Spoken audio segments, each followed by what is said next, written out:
Thank you all for coming. So this is the Production Safety and Set Protocol Workshop. We have lovely Ted Wachs here who's come in, and he's a member of Local 600, which is the Camera Guild, and he's been teaching set safety and protocol at other schools. Yes. And is going to show us a few of the ropes today. So if you want to. Yes, welcome. And Erica has told me that we have some beginning students and some more advanced students. So to the more advanced students, I'm going to cover some basic things. Maybe you haven't heard about these things, but if you have, please bear with me.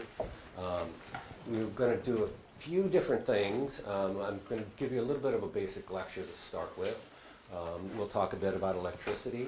I'll do some demos with C-stands.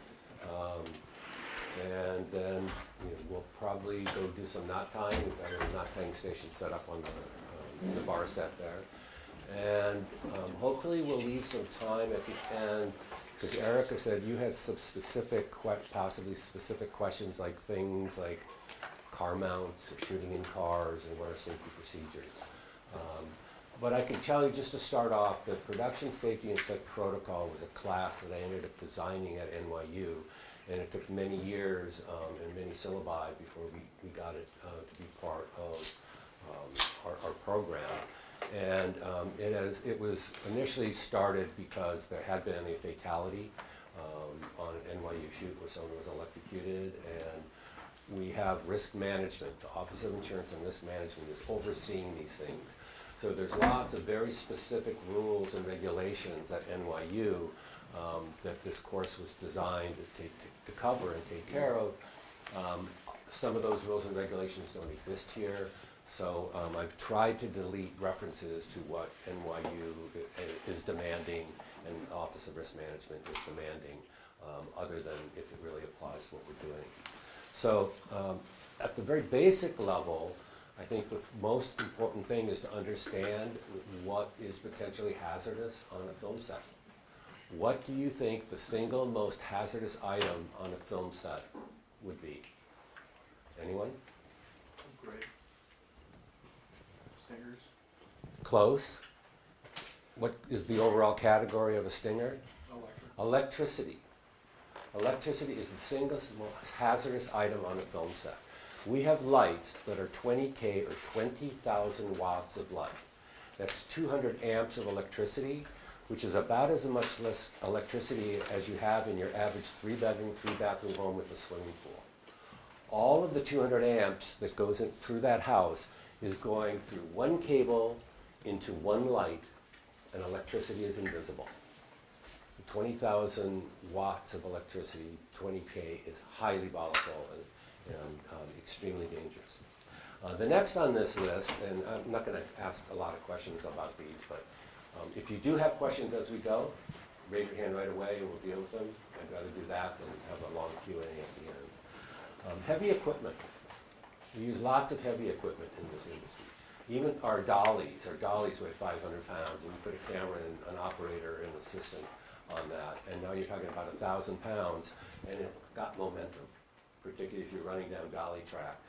There's a lot of momentum there. We have cranes that are sit cranes where the camera operator and the assistant focus puller might be at the end of this crane, and we might have 1,000 pounds of weight on the other end of it to balance it out. Some generator trucks, the generator truck you would need for that 20K light is huge. It's massive. So this is a heavy industry. Oftentimes, we're working at heights. You have a camera position up high. We have a light up high. We might have actors working at heights. On one of the stages that I teach at, we have scaffolding. We have a single section of scaffolding that goes up about 8 feet. And imagine that if that scaffolding, I've been on scaffolding that goes up 24, 30 feet up in the air. And then you take a 20K light and you put that 20K light up there. So now you've got something that's electrical. The 20K light is heavy, and you've got something high in the air. So I've just taken the top 3 potential hazards on a film set, and I've multiplied the dangers 3 times 3 times 3. So if any one of those things is malfunctioning, It's a huge problem. Here's one that when I first started giving this lecture to some of the freshmen and sophomores at NYU, that has changed. It used to be number 6, and now it's number 4, because of what has been changing in our world over the last several years. What have we seen change dramatically? Anyone? Technology? Global warming, climate change. We are seeing radical changes in temperature, flooding, hurricanes, heavy winds at unprecedented rates. Just in the last 2 weeks, we've seen it go from below freezing to 60 degrees back down, and it's bouncing around. In the old days, our ADs would check the weather maybe once a day in order to prepare the call sheets, the crews for the next day. Now we're checking it often throughout the day because it changes so dramatically. Water hazards. Water on its own can be a real hazard. When working on or near water, people should have life preservers. If someone's afraid of the water, respect their needs. If you're working, in a swimming pool lifeguard is okay. But if you're out in the ocean, you need a lifeguard with ocean rescue certification, because a pool lifeguard may not be properly trained. Anyone here ever get caught in a riptide? I'd be probably a lot of you, because you're out here in Long Island. What did you do? Well, I've been in like 5 swimming pools. Okay, so you knew what to do was to swim parallel to the shore until you got out of the riptide, and then you could swim in. I've had students raise their hand, and I said, "What did you do?" They said, "I tried to swim in," and they had to come and get me. You cannot beat a riptide. You have to swim against it. Surfers love riptides, right? Because you got a wetsuit and a board, and you just get in the riptide, and you don't have to paddle. Takes you right out. Water and electricity is a huge hazard. Do you guys know what ground fault interrupt protection is? You've probably all seen the outlets in your bathroom that have the little reset button. That's ground fault interrupt protection. And let's say you're sitting at the sink, hair drying, you're blowing your hair with a hair dryer, and your roommate's in the tub taking a bath, and you drop the hair dryer into the bath, it's going to cut the power immediately so that you're not going to put that individual at risk. So if you are working around water, you want to check to make sure that all your lights are plugged into units, outlets that have ground fault interrupt protection. If they don't, you can go to Home Depot for about $10 and buy a small little adapter that puts that ground fault interrupt protection into place. We also ask that we have lighting diagrams when you're using lights in your water. If the lights could potentially tip over and touch the water, we want to make sure they're rigged and tethered so that doesn't happen. So definitely a real potential danger is water and electricity. And then the last one on this list is roadway and vehicle hazards, particularly subways and trains, but also large tractor trailers or buses going down highways. With railroad trains and subways, there's a rule in place, a law in place, is that you may not be within 50 feet of the tracks. The railway companies own the land that abut the tracks by 50 feet. Because as a train goes by at about 60 miles an hour, it initially is pushing the wind out in front of it. And then as it gets past you, it creates a vacuum that wants to pull you in. So how many of you guys here saw Super 8? It's a good film and it holds up on multiple viewing. A lot of the large overhead shots, wide overhead shots, were miniatures, but there were times when they had to put an actor or a camera operator within 50 feet of the tracks. And literally they had snow fences going out about 50 feet away from the tracks to prevent people from getting in there. So if an actor needed to be within that 50 feet, that actor had a harness underneath their wardrobe and a cable coming down their pant leg, and they were tethered to something, a fire hydrant, a tent stake, whatever, if they started to get pulled in by the train, would help them resist that. Same thing with equipment and camera operators. You want those things protected and secured. Health and safety of your cast and crew should be the #1 priority. Just again, have you ever been, and when I was coming out here, I was on a train, and when another train went in the other direction, my train went like this. And that's just from the wind that's being pushed around by something going 60 miles an hour. So that is a potential hazard. Proper training, like I said, is the number one thing for maintaining a safe and healthful workplace. And this starts with awareness, which is what we just talked about, the 6 most dangerous aspects of filmmaking. Generators, for example. We use generators at NYU. We're allowed to use up to 6,500 watt generators. Generators are simple internal combustion engines that create electricity, and electricity is a potential hazard. They also create carbon monoxide fumes, which could be a real hazard, so you need to be careful. How many of you heard that news reports when Hurricane Sandy came through and families lost power, and so they took generators and they put them in their garage so that it would power their heat and their refrigerators and things. And the next morning, they would have all passed away because the fumes in the garage got into the house, and eventually, overnight, they had everyone suffer from carbon monoxide poisoning. So you need to be careful with generators and make sure they're well ventilated. It's also gasoline, so you need to be careful when filling a generator. We do those tests outside on the street because we need to have good airflow.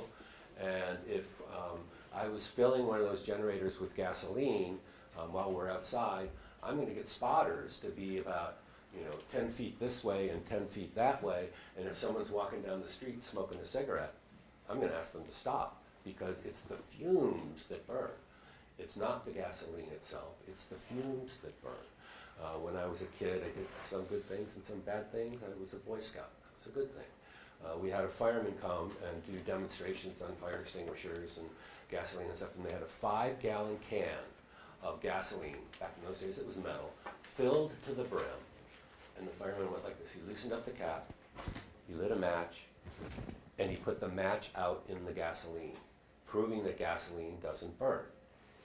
One of the bad things I did as a kid, on the 4th of July, I lived in a relatively rural area, I loved taking cherry bombs and putting them in mailboxes and slamming the door and stepping back, and the mailbox would go bang and collapse. Right? It would be a minor explosion. Now, an empty gas can that has had gas in it has fumes inside it. And if that ignites, that's what's going to happen. It's going to be pretty simple. Bang, and it's over. If it's a gas can that has half gas and half fumes, and those fumes ignite, it atomizes the rest of the gasoline, and now you have a massive secondary explosion. Jib arms. You guys ever work with a jib arm here? Do you have any jib arms? Yeah. Here? Jib arms, again, have an arm that goes out maybe 3/4 of the length of the total arm where you put your camera, and then on the back end you have to add weights to balance it so that it operates properly.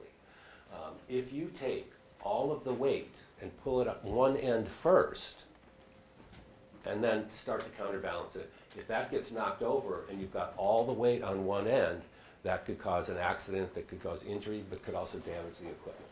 So building a jib arm, the idea is add a little weight here, then you add a little weight here, a little weight here, and a little weight here. So if you haven't had the proper training, don't use a jib arm. Work at a steady pace, never rush around. Rushing around and getting it wrong is not only dangerous, but it's going to require you redoing it and taking more time away from your day. So if you work at a steady pace, and when you're done with a scene, you frame check it to make sure you actually recorded it, as opposed to rushing around, and then an hour later you realize, uh-oh, we have catastrophic data loss, or we actually didn't record that. Now we're going to have to go back and do it again. So work at a steady pace, don't rush around and get into trouble, and that's going to end up allowing you to get your pages done within the proper amount of time on that day. There are some human factors out there that can affect your ability to make good decisions. And the first category is negative attitudes. Negative attitudes. What's the first negative attitude? It's called anti-authority. Has anyone in this room ever had an anti-authority attitude? Okay, so far only 3 or 4 people are telling the truth, because at some point you don't like being told what to do. Right? That's anti-authority. You don't like being told what to do. And I'm the worst. I hate being told what to do. I think I'm the smartest person in the room, which is a joke, because almost everybody thinks they're the smartest person in the room. And I don't like being told what to do.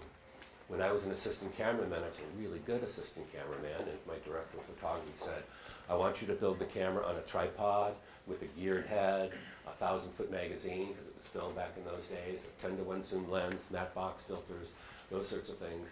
And I would say, great, and I'd go over and start doing my job. And then if the director of photography came over and looked over my shoulder and started to tell me how to do my job, I would look up and say, well, if you have enough time to tell me how to do my job, you have enough time to do my job. And I would walk away. The problem is I would get fired and I would get hired again.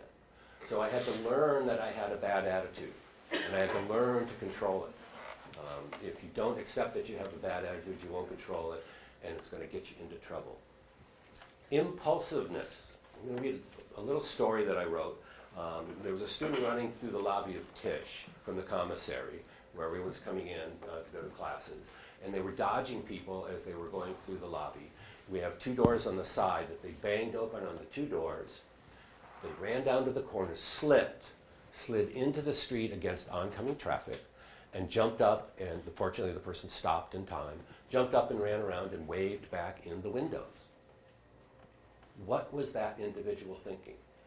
He could have very easily had knocked into people going through the lobby. When he hit those doors going out, somebody could have been coming around the corner and gotten a face full of doors.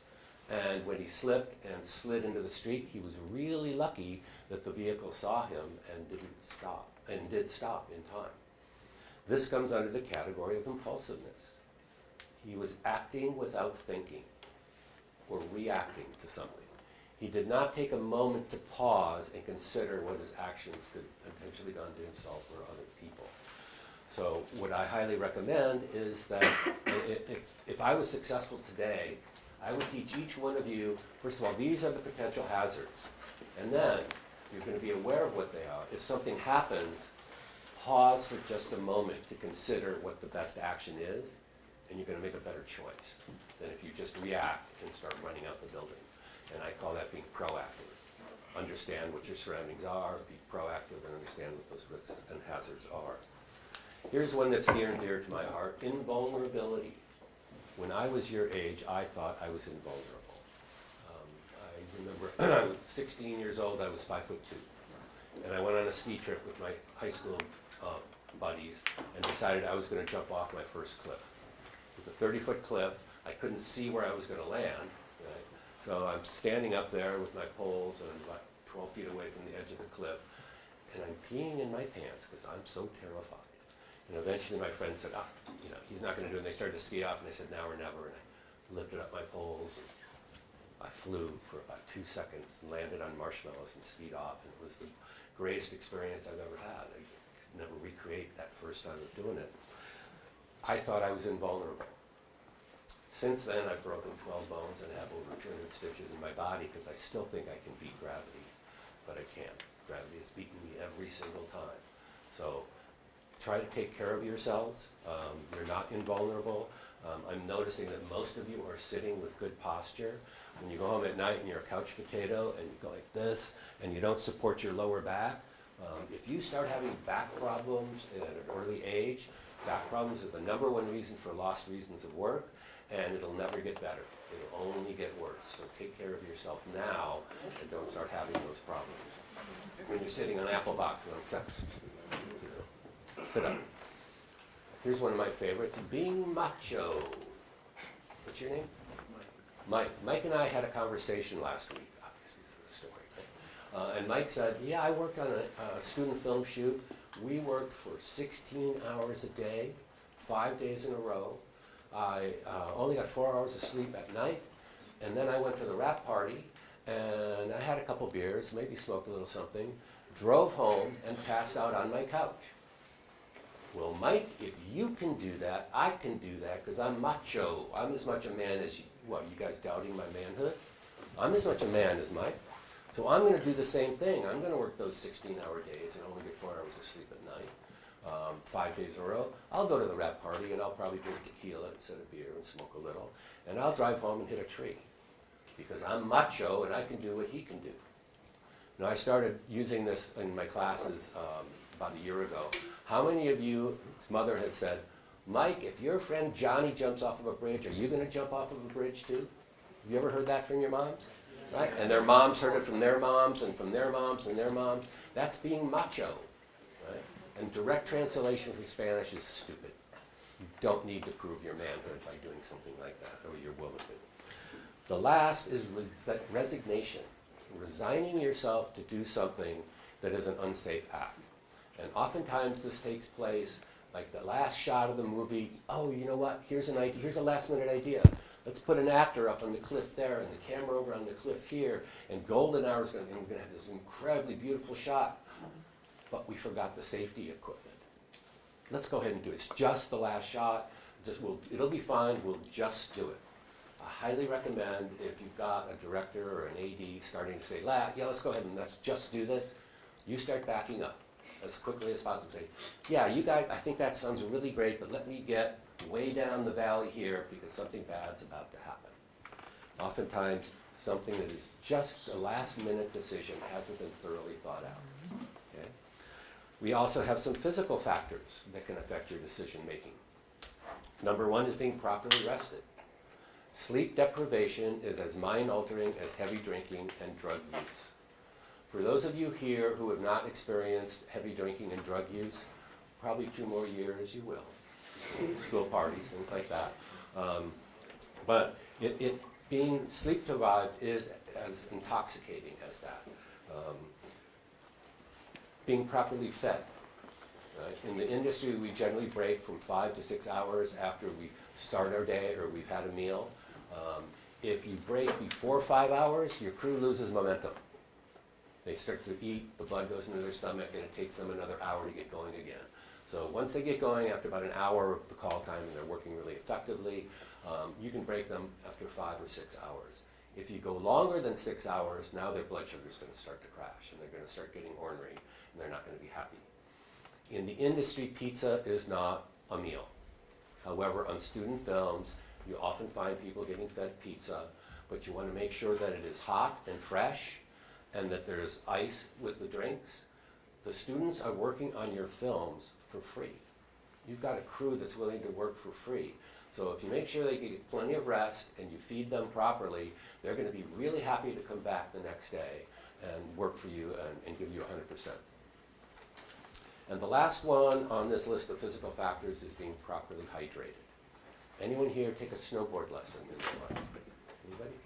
Was it a professional snowboard instructor, or was it your friends, teenagers, just going, hey, just go up there and try it, right? If it's a professional lesson, I've been teaching snowboarding for a long time. You start at the bottom of the hill, you put one foot in front in the binding, and you scoot around like a skateboard. And then you start going up about 10 yards and turning around and putting one foot on, the other foot on, and coming down, learning how to balance, learning how to tip, learning how to steer a little bit. Well, you may climb that 10 yards 10 times, and what's happening is your heart rate goes up, your breathing rate goes up, and the cold, dry air is going in and ripping the moisture out of your lungs. And the first thing that happens to you when you dehydrate is your muscles lose their flexibility. This looks like a snowboarder, right? Then that snowboarder can't do this anymore, and they're starting to panic that they're going to catch an edge and either hit their head or their face. So they drop down in this defensive position. Now they're not able to do anything on that snowboard, and I would see them sit on their butts and slide down the hill on their butts because they were too afraid to get up on the snowboard. So I learned this very quickly. So after 45 minutes of my lesson, and I would see improvement, I would stop. We were usually right at the bottom of the mountain, very close to the lodge. Everyone go in and use the bathroom, and everyone drink water. And the first thing that happens when you rehydrate is your muscles gain their flexibility back. And knowing that, my class lessons would go like this. In the next 45 minutes, they're riding on the chairlift, and they are no longer dehydrating. So understanding that dehydration happens very quickly. And then the last one here is called cinematic immunity. Cinematic immunity is often something that a director suffers from, and they're only thinking about what's in front of the lens and how to make their movie, and they could care less about the safety and well-being of the rest of the cast and crew. We do a panel discussion on the last day of my class, and we talk about fatalities that have happened on 5 film productions. And in almost every single case, it's because the director suffered from cinematic immunity and put the cast and crew at risk. So we had 3 fatalities. This is going back 8 to 10 years ago or so on student films. And the first one was a fall. This happened at Emerson College. The scene was actor was coming out of the stairwell, and the camera operator was holding a glide cam and was backing up with them. Right? They were on the 5th floor of a building. Take number 1 went extremely well, back to 1.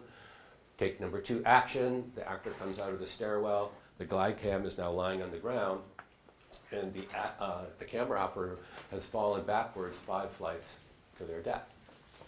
There was no parapet on that building. Do you guys know what a parapet is? A parapet is a 4-foot railing or a 4-foot wall around a rooftop that would have prevented that individual from falling. Right? If you're going to be up there for one scene, maybe a half an hour, it's just a couple people, what would have been a simple solution to prevent that operator from falling backwards? Having someone behind you. Having someone spot him, having a spotter. And when I teach spotting, I say, do you have a belt on?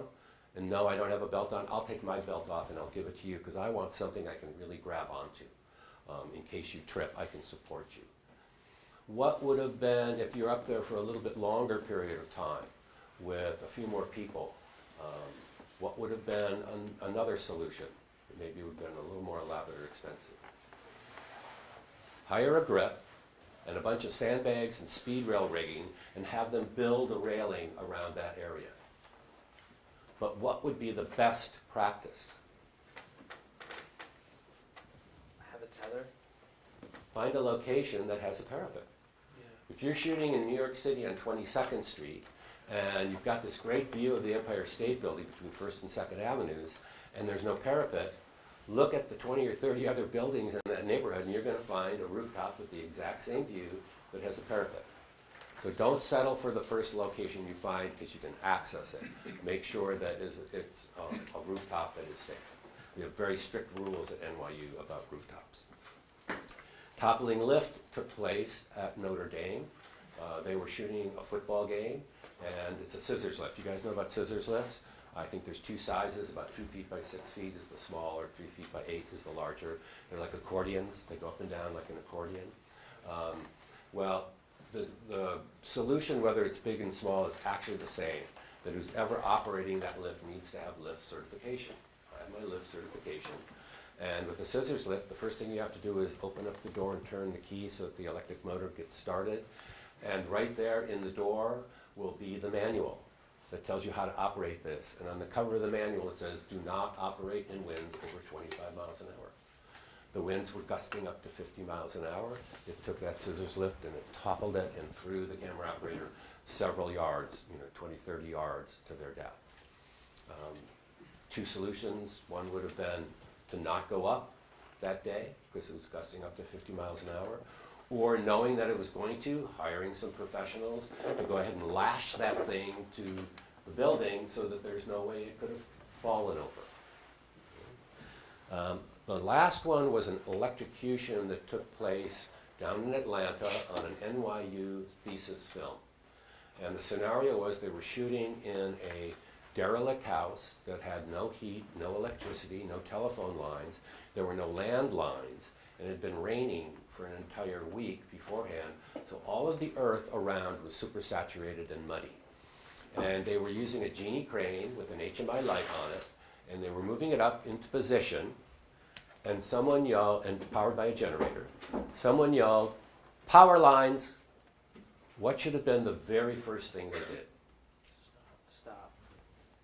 And I've seen people in class like, cut the power.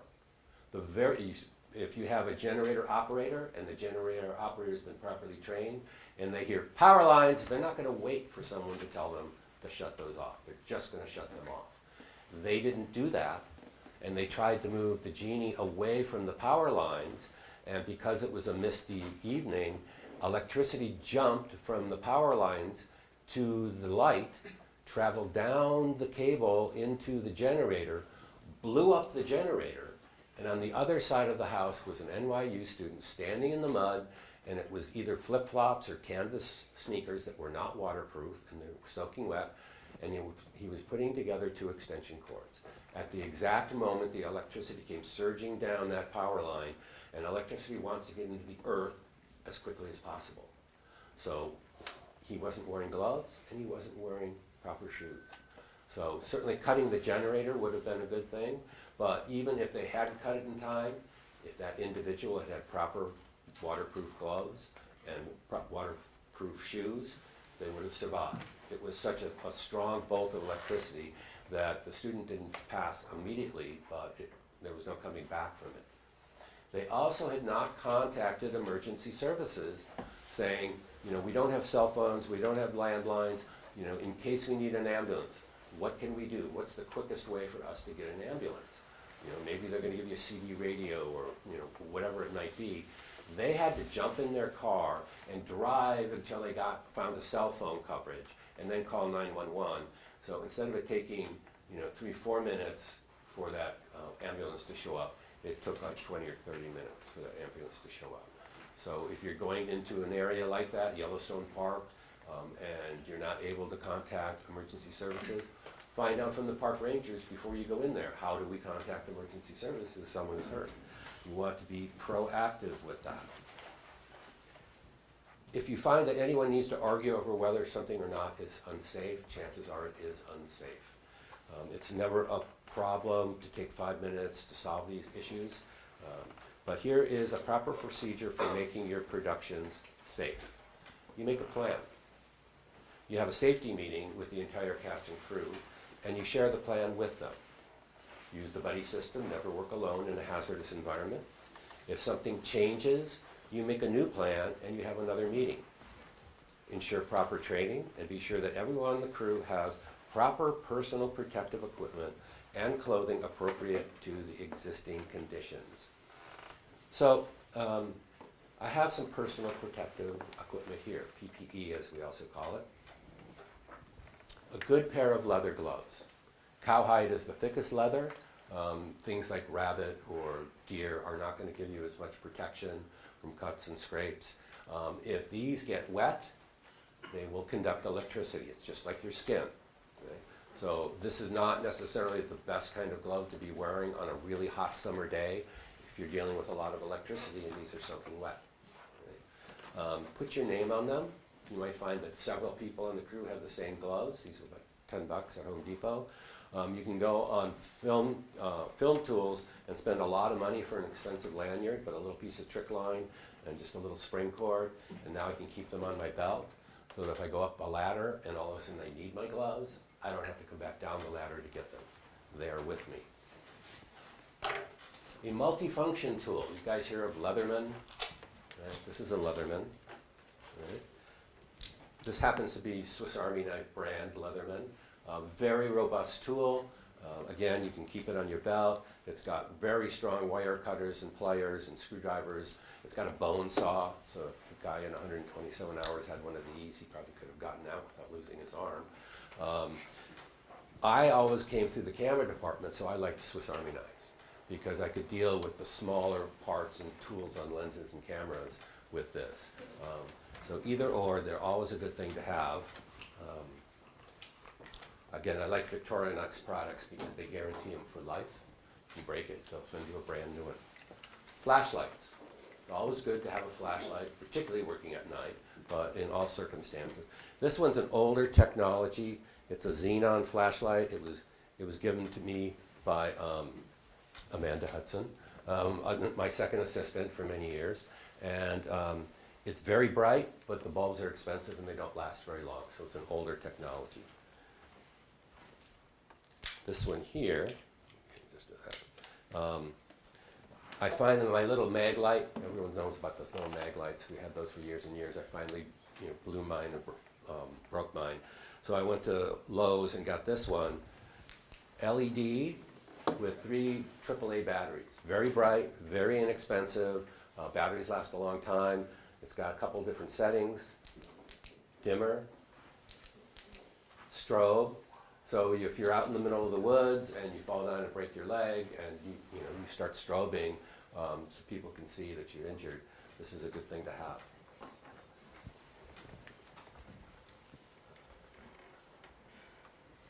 Here is, in addition to proper, yes, Well, what about the flashlight on your phone?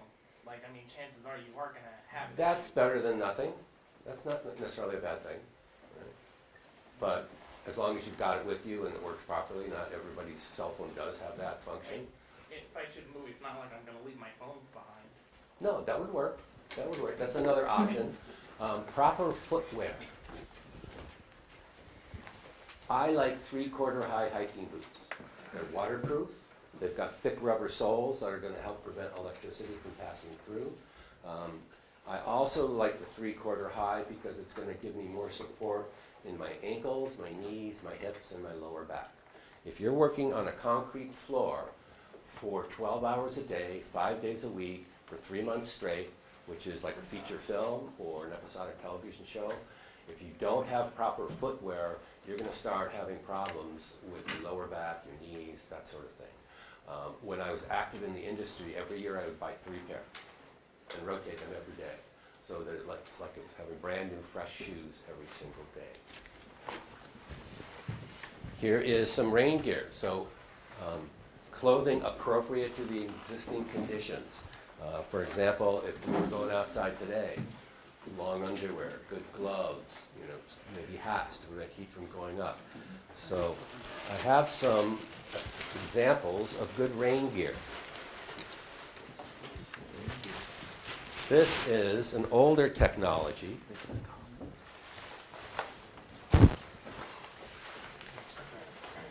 This is vulcanized, right? It is 100% waterproof, but it does not breathe at all.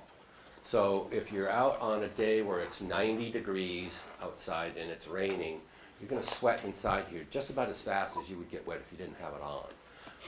But it was swag that I was given on a shoot. It was free. If it's free, it's for me, I like to say. But it does have a hood.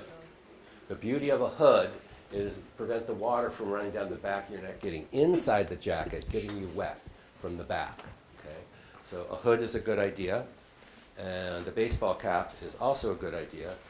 This is my favorite swag, and unfortunately the batteries are dying. Let's see if it works. So we like this as assistant cameramen. We were loading film because we didn't want to hold a flashlight in our teeth and we could see inside the camera. So this is my favorite. When you run around at night with this on, it looks like a little walk running around. If you don't have a hood, an Australian hat that has a brim that goes all the way around it, that's going to shed the water off your shoulders and not down your neck. Here is a more contemporary technology, Gore-Tex. Right? Gore-Tex is highly water resistant and it does breathe, so you won't sweat inside this. This does get saturated with water after it's been exposed to the elements several times. When I used to teach skiing, the uniforms were Gore-Tex, and if I had to teach skiing in the rain, after 2 or 3 times of doing it, it was super saturated, so you can retreat them. It's like take some kind of pad or something, you put it in the dryer and you retreat it, and the repellency comes back. So Gore-Tex is a better solution. Rain pants. Here are the rain pants. Here's the rain pants. This isn't a fashion statement. They don't have to match. But rain pants should cover your shoelaces. So you've got waterproof shoes and waterproof pants. You don't want them to get too low and start dragging on the ground because that could be hazardous, but you want to cover those shoes. You will still get wet feet. So let's say you've been outside for 6 hours in the rain and your shoes and your socks are getting wet.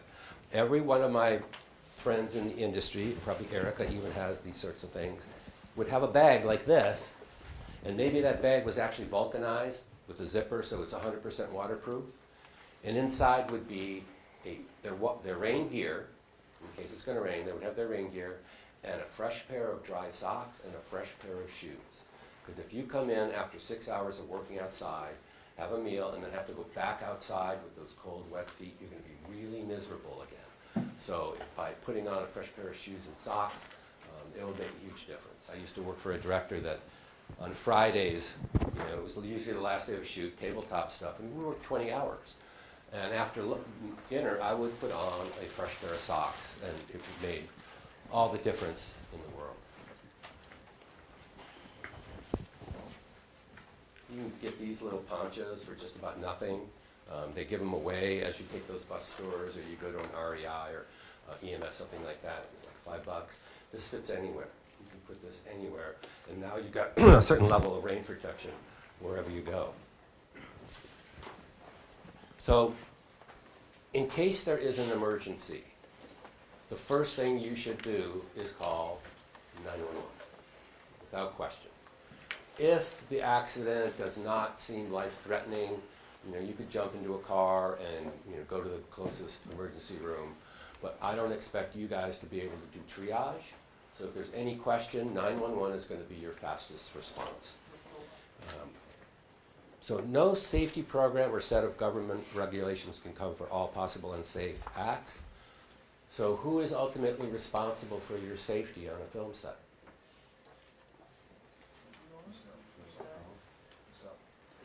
You are. You are ultimately responsible. Thank you very much. Because if the director is putting you at risk and the AD is putting you at risk, you can say no.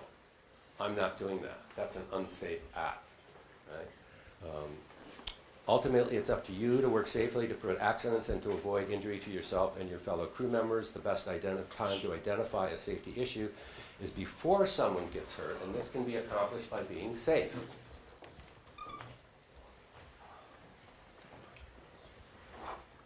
When you first come onto a location, scan your surroundings.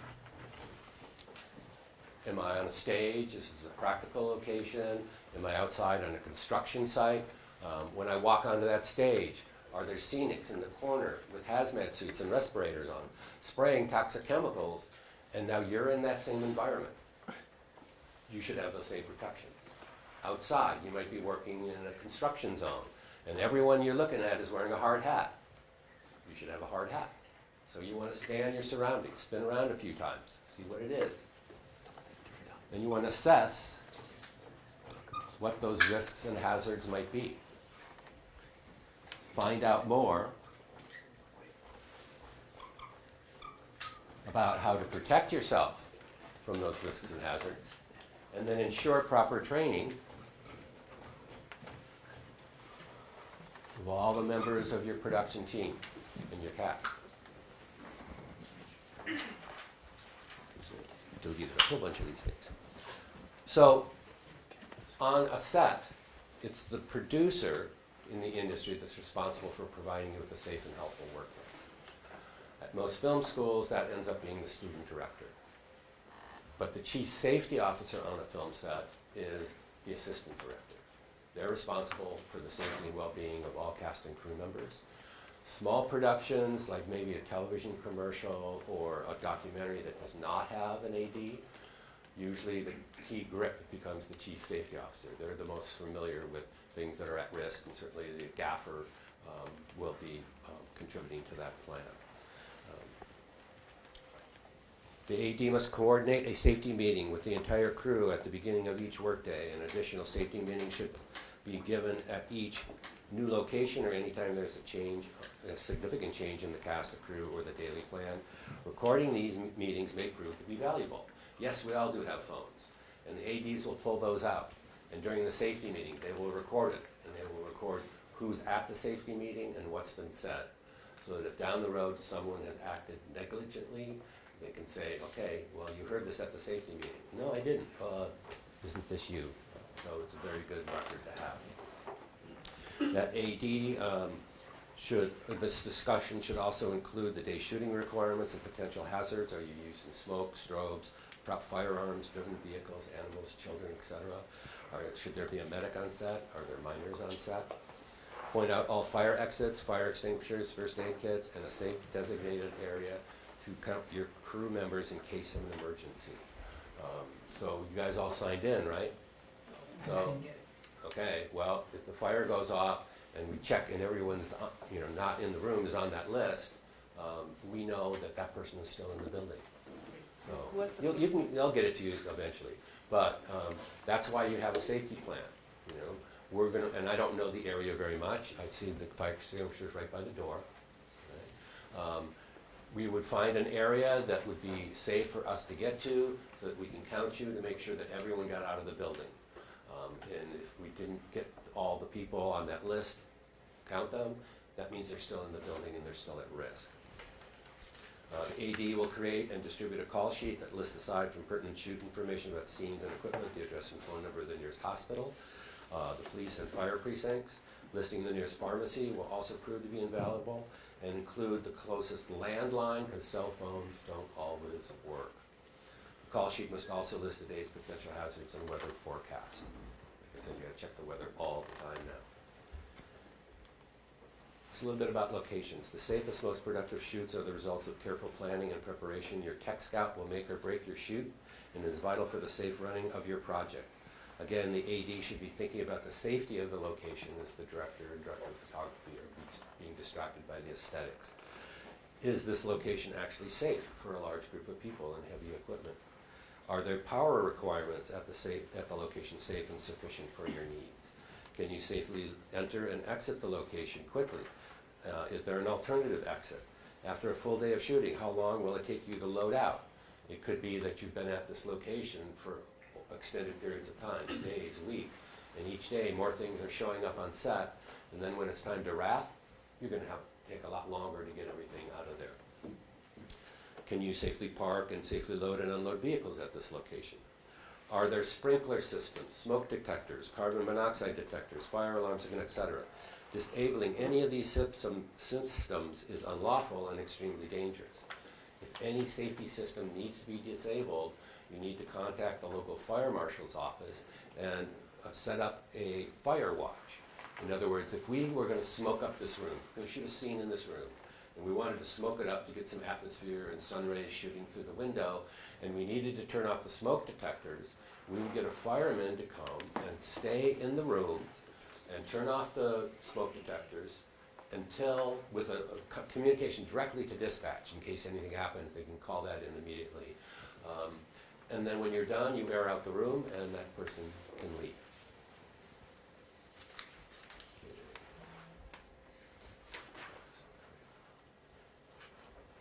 In terms of sleep deprivation, there's something that's very significant here in the Northeast, and it's starting to become this way in the entire country, is if you cause an accident, a fatality, because you fell asleep at the wheel, the punishment is exactly the same as if you were intoxicated and passed out and caused an accident. So the AAA recommends 3 very simple solutions. If you're experiencing any danger sign, sleep, exercise, and caffeine. Drivers should pull off the road, ideally into a rest area, or certainly far enough off of oncoming traffic or traffic lanes that you're not putting yourself at risk. Take the keys out of the ignition. Get out of the driver's seat. Go around to the passenger seat or the back seat and lock the doors and take your nap. If you just pull over, turn off the keys and take a nap in the driver's seat, if a police officer comes by, they will arrest you and take you in and test you for alcohol consumption or drugs, which is a real pain in the butt. If you get out of the driver's seat and get into the passenger seat and the keys are not in the ignition, and an officer comes by, they're going to know that you're lucid enough that you made the proper decision to pull over and take a nap, and they will leave you alone. Once you take a nap, 10 minutes, 15 minutes, 20 minutes would make a huge difference. Pull over to a 24-hour gas station, walk around, get some fresh air, and go in and get the caffeine of your choice. Coke, Pepsi, Mountain Dew, tea, coffee, whatever works for you. And it'll make a huge difference in you making it home at the end of the day. We also encourage our students to carpool so that there's more than one individual in the vehicle. And multiple passenger vehicles driven by well-rested designated drivers should also be considered. Okay, equipment. You can see that I'm cutting through a lot of this stuff. All right. Let's do a little demo. Did we ever get our flag for the C-stand? I've got a C-stand here. I've noticed, now when I, in my class, the maximum is 24, and we pair them up, and they all get C, there's 12 C stands, 12 flags, 12 sandbags, and everyone gets a chance to do that. We don't have the capacity to do that in a group this large. I'm just gonna talk about this a little bit, show you a little bit about it. I can see right away that this C stand has a bend in it. Okay. What's happened there is that was probably right here. Someone cranked on this thing so tight that the next person couldn't loosen it up. So they figured, you know the righty-tighty, lefty-loosey law? Well, if I were to take this and lever it this way to help loosen this up, the first thing that's going to happen is going to put that bend right in there. And then it starts not so bad, but it could prevent that from happening. Right? When you first get your C-stands, they're going to be in a rack, and we've got a rack here that holds a whole bunch of C-stands, and it'll look like this. Okay?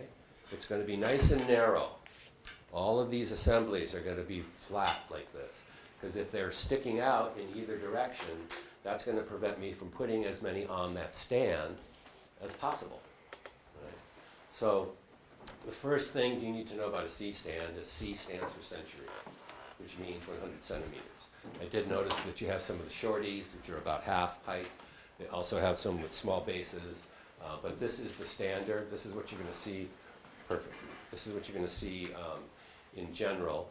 I also noticed that there were several different types of how they open and close. So I chose the one that is the most common. It's one that you kind of pull a pin and you flip them around and stuff. But you need to understand how to pass this. You could just lay them up against the wall for now. The proper way to pass a C-stand is to hold it around both the riser and the arm, and you grab it by both the riser and the arm, one hand, and that's the best way to pass it. If I'm a best boy grip on the back of a truck, and a grip runs up and says, I need a C-stand stat, and I grab it like this, and I pass it to the grip, and you grab it correctly and squeeze, now you've got my fingers in there, and if you take off running, one of two things is going to happen. I'm either going to break my hand, or you're going to pull me off the truck. So if we want to have a tug of war, no one's going to get hurt. All right?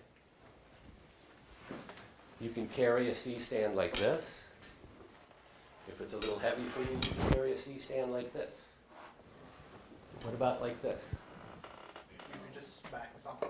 You could very easily smack somebody. I do a little thing where I hit a wall with it and say, oh, Mr. David or Russell, I'm so sorry. And then I hit it again because I'm such a jerk. But yes, you don't know what's happening behind you. So this is unacceptable way to carry. If you can only carry one, if they're too heavy for you, then carry one and use two hands. Now they're going to come off that rack, as I said, this way. And the proper way to open up a C-stand is a right-handed job. I'm going to grab it about a third or a quarter from the bottom. If I grab it here, I need to lean over. If I'm lazy, I want to stand up straight. I'm going to put the longest, tallest leg between my two thighs, reach down with my right hand, 120 degrees, grab the next one, 120 degrees, and that's set. Closing it, do the same. Now if I do it wrong, 1, 1,000, 2, 1,000, 3, 1,000, 4, 1,000, it took me,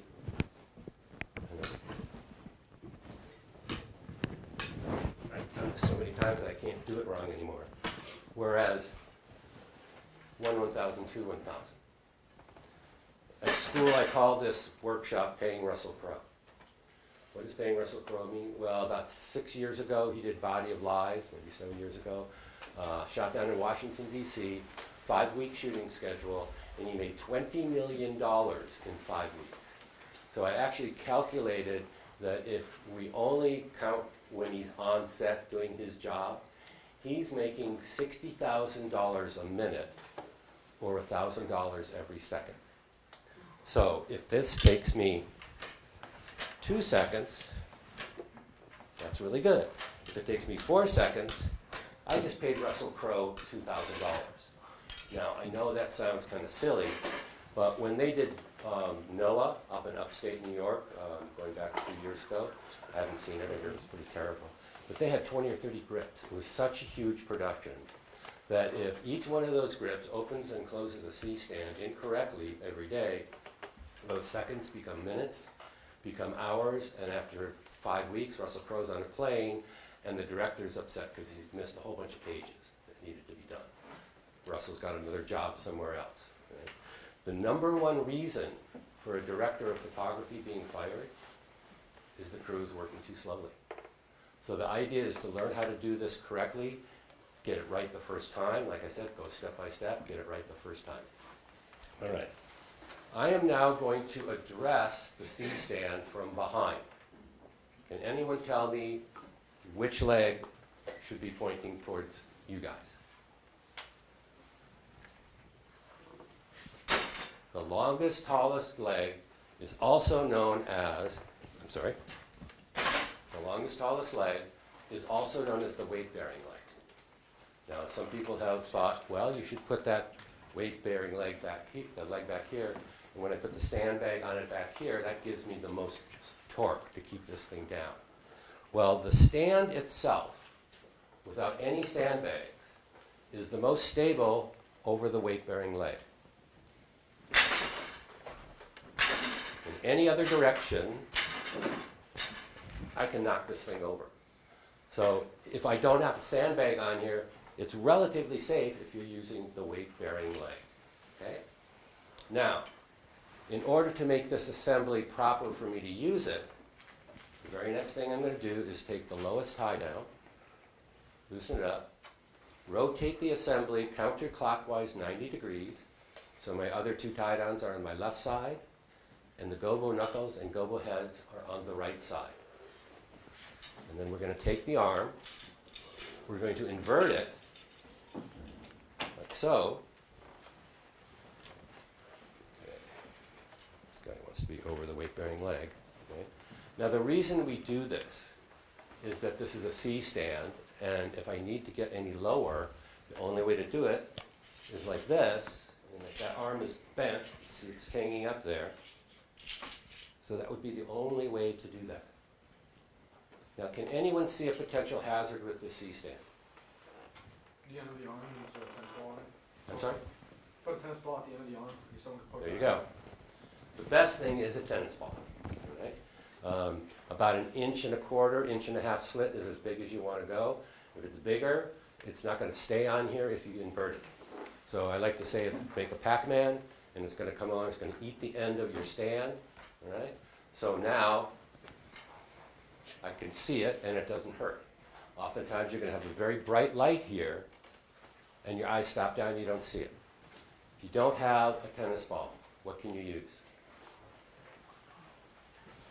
Plastic water bottle, coffee, a styrofoam or a wax coffee cup, and the very least a piece of tape. Just something to let us know that it's there. All right? Does anyone think that this should be in back? Okay. This was something that we talked about that some people have said in the past. That should be in the back. It should always be in the front. Okay. I'm going to go ahead and put a flag on here. I asked for a few flags, and I asked to see if there were any that were damaged.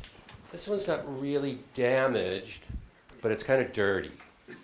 All right? That's probably the most personal question. Yeah.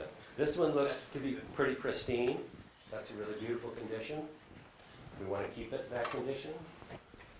This one looks like it's been repaired a few times, probably something poked through it. It's one of the old ones. Yeah, it's an old one. You can see it's been getting dirty. If you have one of these, and I make them keep one that's been damaged when I'm teaching a class, where this nylon bunting that's going around this solely in place is starting to melt. What do you think causes that? A light that is too close. All right? It's starting to melt. Now, I had the opportunity to teach this to students in Abu Dhabi going back a few years ago. And I asked the students, Does anyone in the room have $10 million? Two students raise their hands. And the point is, if you make a movie and it costs you $10 million to make your movie, and it's a shitty movie and you don't make any money back, how many movies can you make? This is the most expensive art form known to man. You need to make money in order to make movies. And actually, this does have that damage. I just noticed. See right in here? Oh, that's starting to pucker and, right? To repair this is going to be $50.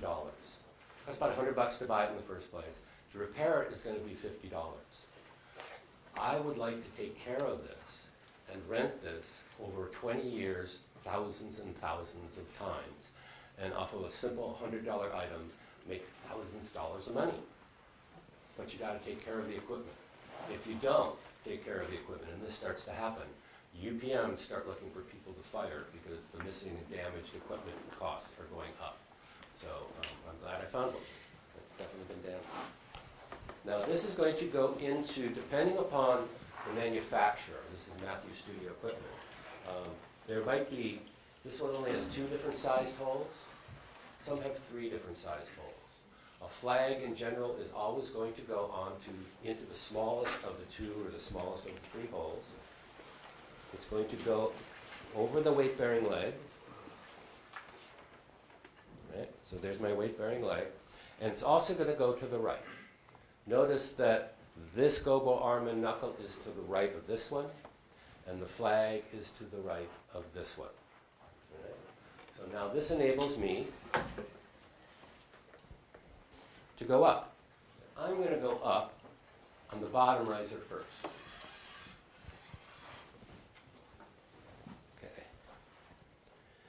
And at this point, I should start putting a bag on here. I'm going to stay with it for the moment. I usually don't put a bag on immediately because I may build the stand, put the flag in, and then have to move it to the set. And I don't want to have to carry that extra weight. I'm going to wait until I get it to the set. So for demo, I could either put it on or keep one foot on. It goes over the longest, tallest leg, like so. Right? Now let's say director of photography, the gaffer, they say, go up higher. Should start at the top. I can't get to it, right? I have to get a ladder, an apple box. So 1, 1,000, 2, 1,000, 3, 1,000, 4, 1,000, 5, 1,000, 6, 1,000, 7, 1,000. $8,000 to Russell Crowe because I went up on the bottom riser first. By going up on the top riser first, that means the next one is right there for you to deal with. Again, we're talking about shaving seconds over a long period of time. And always guide these things back down. Don't just let them drop. Now, if I absolutely need to go higher, and pretty much every time I go up on a riser, I'm going to go double bag it. More bags, more bags. If someone asks you to get them dirt, they want sandbags. That's what a lot of people call sandbags in the industry. Get me some dirt, all right? Let's say I need to go higher.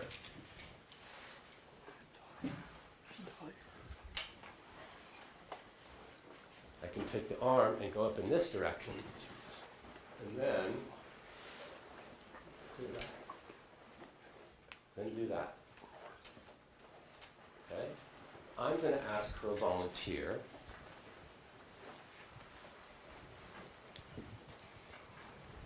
Come and do what I just did. Someone in the front row or something, I want you to take the flag and convert it that way. Greg, come on. Mike. Mike, now let's see what Mike's going to do. What's he gonna do? What did you ask me? You're going to end up taking the flag and getting it up here. All right. Okay, did you see, hey, hold on. Did you see what happened? Actually, stay here. He's fired. See what happened? No. The first thing he did was he grabbed it back here. If you're a little sweaty and it's a little warm, you lose control of the flag. All right? And if it hits Jack. Take your right hand and put your right hand on the knuckle. Now you loosen it up. And now you're in total control of the flag. Right? And then you can lock it off. Right? And again, we always want this flag going to the right. Thank you. Take a seat.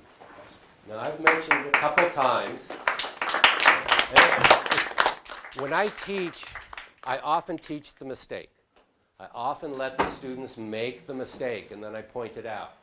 And then I show them the safer, faster way of doing it.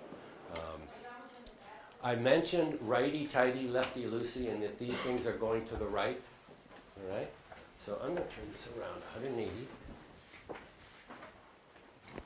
And let's see what happens here right now. That flag's a little loose. It's just barely finger tight. Let's see what happens to this flag. Did you see that knob slowly started to tighten a little bit? And instead of this falling, it tightened. All right, everyone saw that?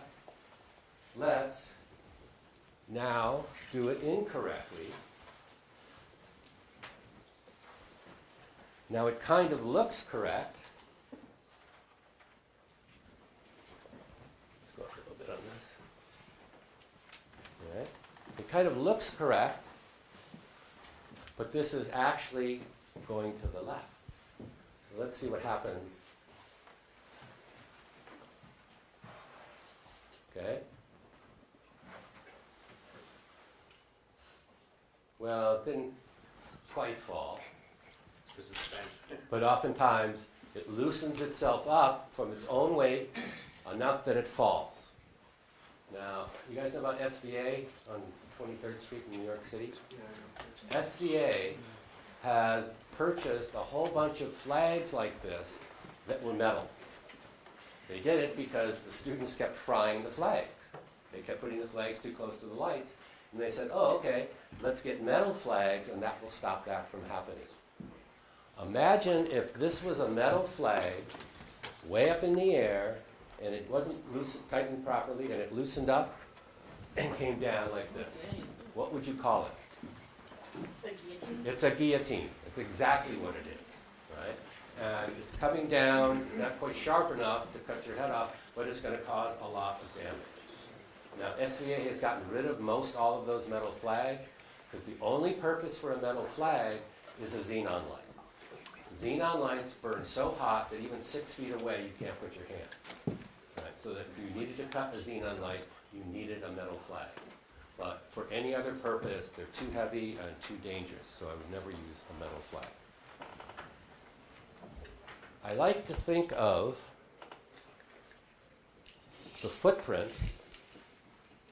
I'm going to turn this back around. The footprint of this dolly is the working base, and I want to keep all of the non-working ends inside that circle. So having said that,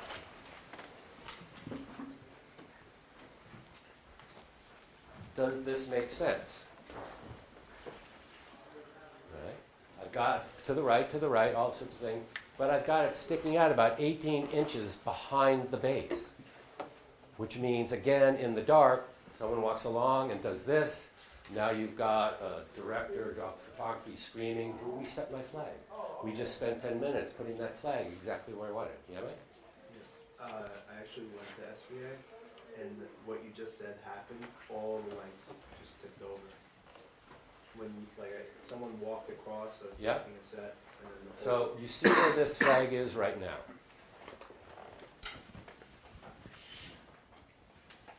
It's hanging up because it's bent. There we go.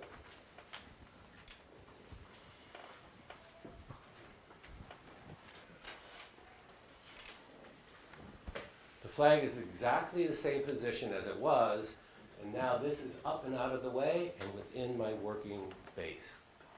Okay? Having said that, how about this one?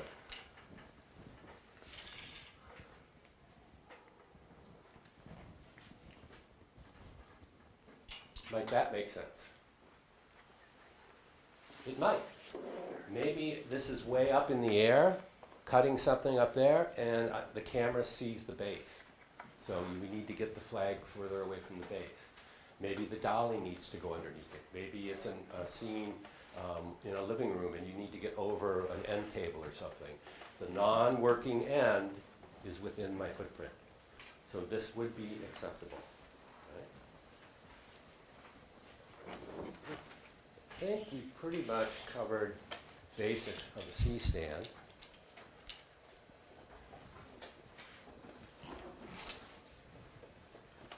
One of the beauties of C-stands is the different heights of legs. I could take, and what you'll see is grips will show up on a stage, and they'll have a beautiful cart that has all of these C-stands lined up on the cart, and the first thing they're going to do before they do anything else on the set is they're going to take about a dozen of these things and open them up and get them ready to work. You know, adjust these assemblies so that they're proper and they're standing there, and you can literally stack them like the Rockettes. You get 12 C-stands in about a space like this. So when it's time for them to grab a C-stand, they don't have to go to the cart, they don't have to open up the legs, they don't have to reset the assembly, they're ready to go. Right? You can also, depending upon how you're reconfiguring the legs, I could put 3 stands, working stands. Okay, maybe one's got a silk, one's got a black, one's got, you know, a light or whatever it might be. I can get a lot into the same square footage, which makes for a real advantage. Okay? So now, let's say we're done, but I want to show you this first. Let's see what happens here. If we have, the first thing we do is put our sand on the shortest leg. None of the sand is on the stand. It's all on the floor. And if the flag's on here and it's up in the air and someone knocks it or the wind blows, it gets to about here before the sand really starts to do anything. And if there's any momentum, the stand collapses. And now the grip comes up and they're doing this, and Russell Crowe's heading back to his trailer because it's an unsafe act. And now I've got to check my head because this will have moved around. So the sand should always go on the longest, tallest leg. The first bag should go flat like that, because if I need to add more sand to it, the next 2 or 3 bags it's going to be easier to keep those on the stand. Okay. So now, if we're coming back tomorrow in the same stage, I would probably keep these built, right, and standing by for our next day. If it's going to go back into the rack, the first thing I'm going to do is make sure that the assembly has been reoriented so that it's going to be flat. If I close the legs first and need to do that, the stand isn't standing by itself. I need to hold it with one hand and then do this. It would be so much easier when this was still open for the stand to hold itself. Now this stand's in pretty good shape. It's getting a little loose down there. If you, at your checkout, you get a stand and you're trying to open it, and it is so stiff that you can't open it, it's because there's a spring inside that has grease. And the grease dries out, and then it rusts, and now it's very physically difficult to open and close it. The first year I taught this, I ended up with so many bad stands that my thighs were bruised up from all the opening and closing. So if that's the case, you reject it and ask for a good one. Or you tell them repair this one, because particularly in a school allotment, you're always short on equipment. So if something comes out and it's not working, that's no good for you. This particular one is a little bit different, in that you'll also notice down below is another knob. This is what's called a turtle base, meaning I can undo this one and lift this right out. Now that's a 2K female stand. I could take a 2K light and put it nice and low to the ground using that. I could take this assembly off right here. And now I have a boom. You talked about a double arm. Taking double arms on C-stands are not necessarily very safe, but I could take one of these and use a Mayfair or a Cardellini clamp and have it be a bit of a little boom, put a small light out there. So that's a nice advantage. The one thing about turtle bases is this knob down here oftentimes loosens up during transport, and then these things aren't properly oriented. So it's just a matter of reorienting. So I think that covers C-stands. Now, I did have a student once who they were opening and closing it by putting it on the outside of their thigh, and I kept saying, no, no, no, in between, and then I saw him do this. That works just as well as in between, putting it out to the side. I can tell you I've learned a lot from my students. I don't know if they're making mistakes or they're doing something they learned a different way. Keep your eyes open to other possible techniques of doing it properly. That's the C-stand. Okay, any questions? All right. Got a little thing here. What's like the maximum weight you want to put on a C-stand? When do you know you put too much weight on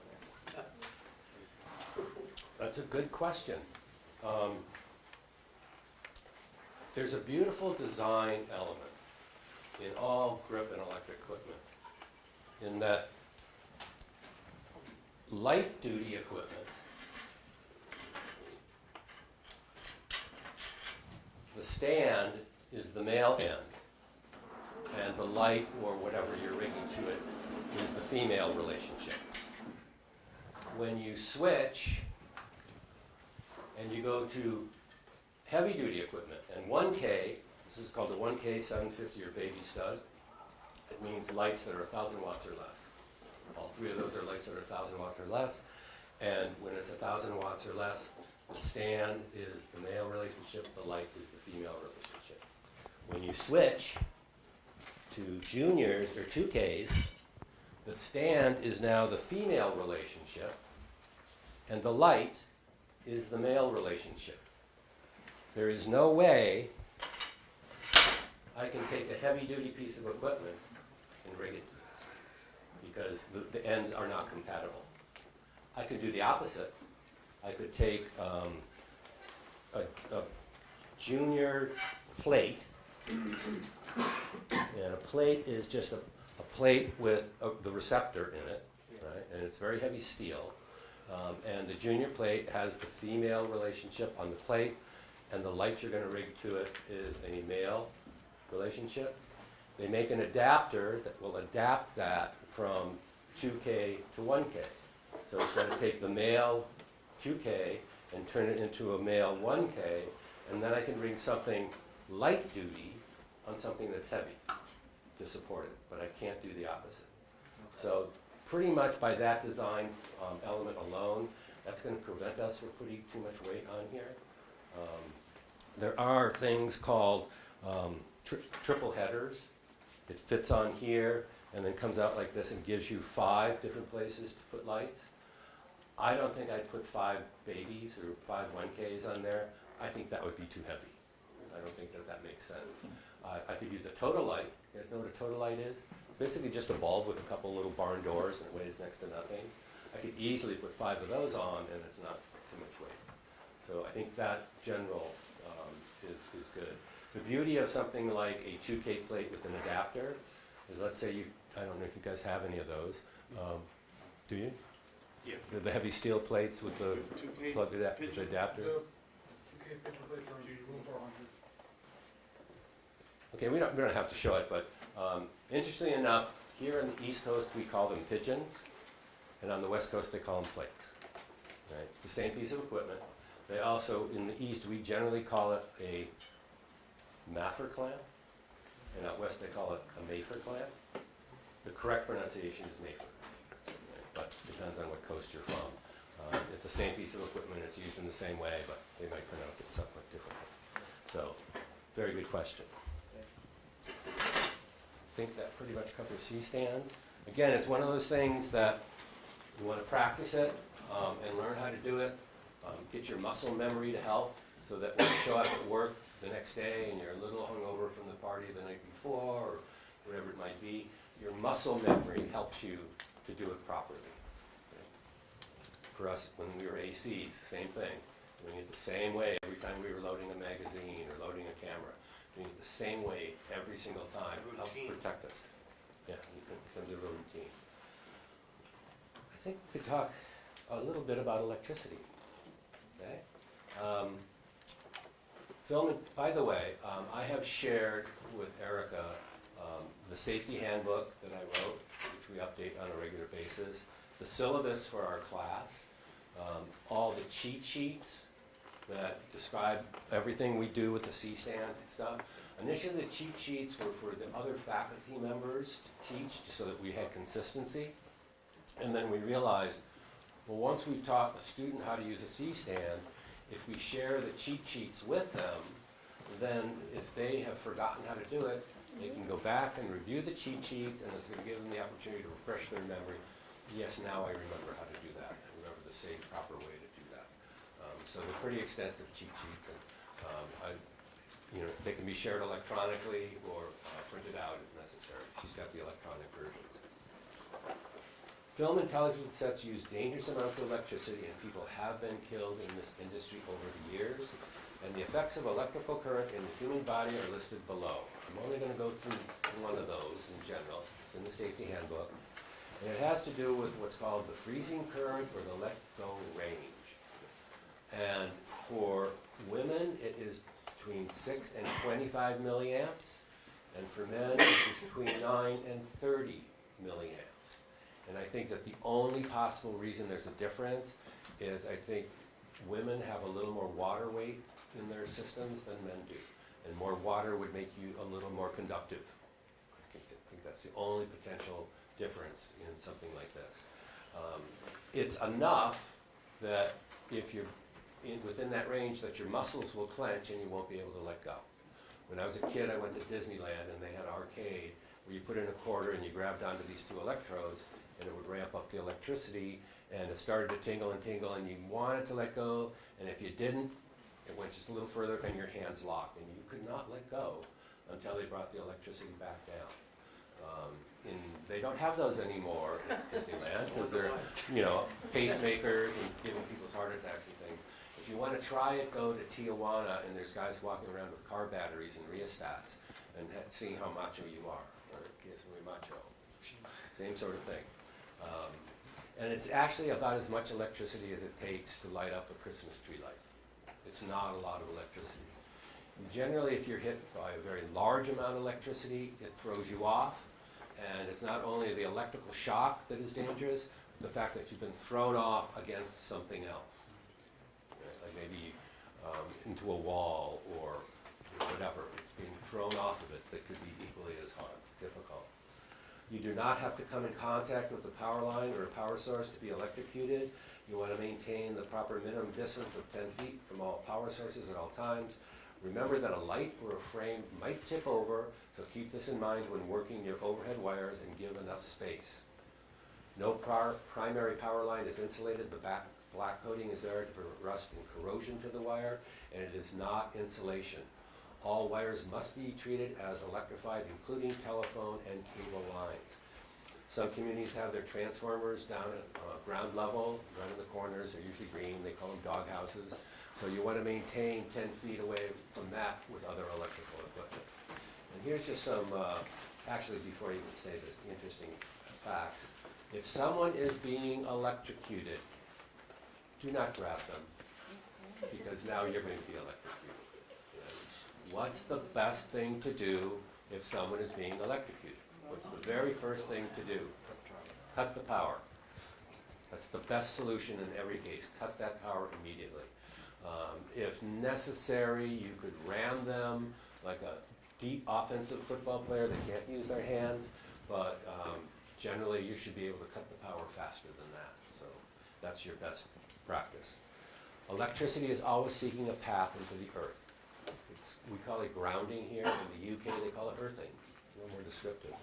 Current flows in a circuit with conductive material, which at high voltages includes the air around us.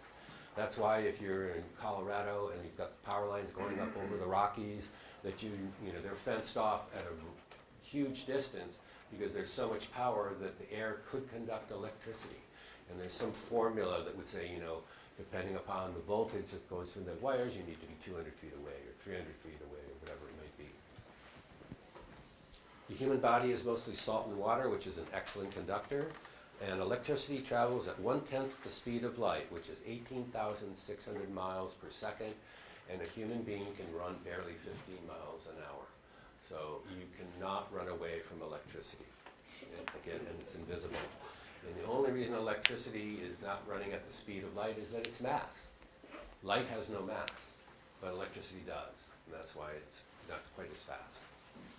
So we're going to talk about some electrical formulas and electrical management plans. I think the first thing I'm going to talk about is Ohm's law.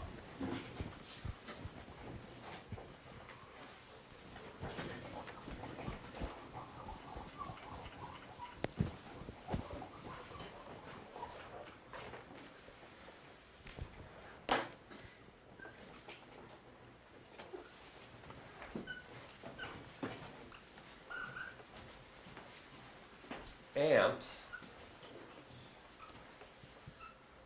which is the delivered electricity, is equal to volts,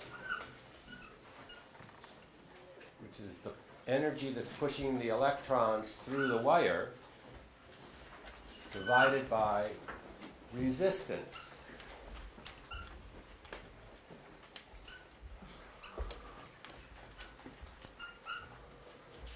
Which is also known as ohms. This is the delivered electricity. This is a constant. This is the power coming out of the wall. And resistance has to do with the length and gauge of the cable. How long is it and how big is it? Right? I like to relate this to plumbing or a garden hose. Right? Volts is the power, is the water tower up on top of the building creating pressure. I don't know if you need in a 3-story or 2-story building like you have out here water towers, but every building in New York City has a water tower, because if you don't, you can't get power up to the top floor. So you need a water tower up above. That's volts. That's pushing the water through the hose. This is water. And this is the length and size of the hole.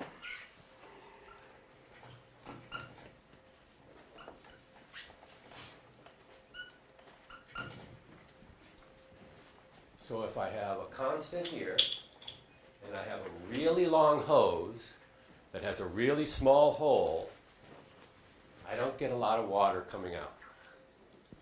If I have a short hose with a big hole, I get a lot of water coming out. It's the same with electricity.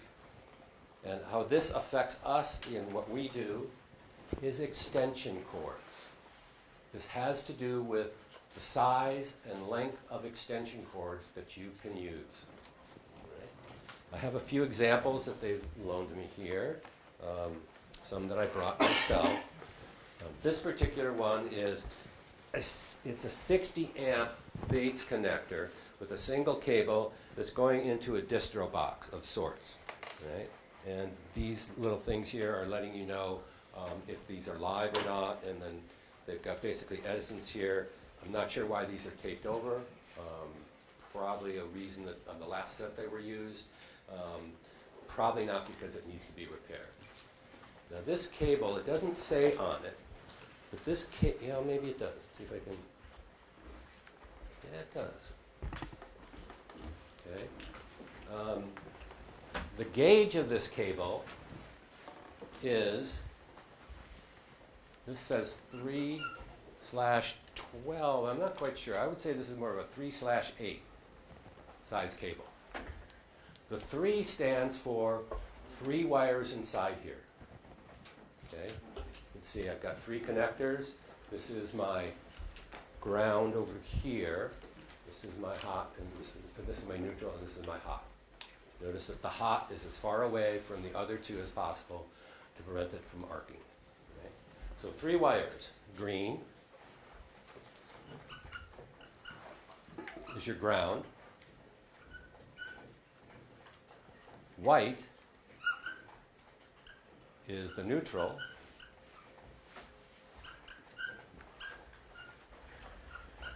And black is the hot or live. Come on. I think live wire is kind of cooler saying than that. So what the 3 means is inside here are the 3 wires.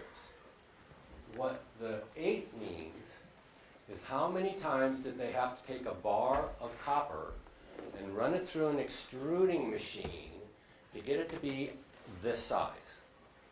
All right? So they took that big piece of copper and they ran it through the machine 8 times, and this is how big the cable came. Here's a traditional single extension. All right? Now this cable is smaller, and oftentimes the codes have worn down so you can't read them. Yeah, this one's got it.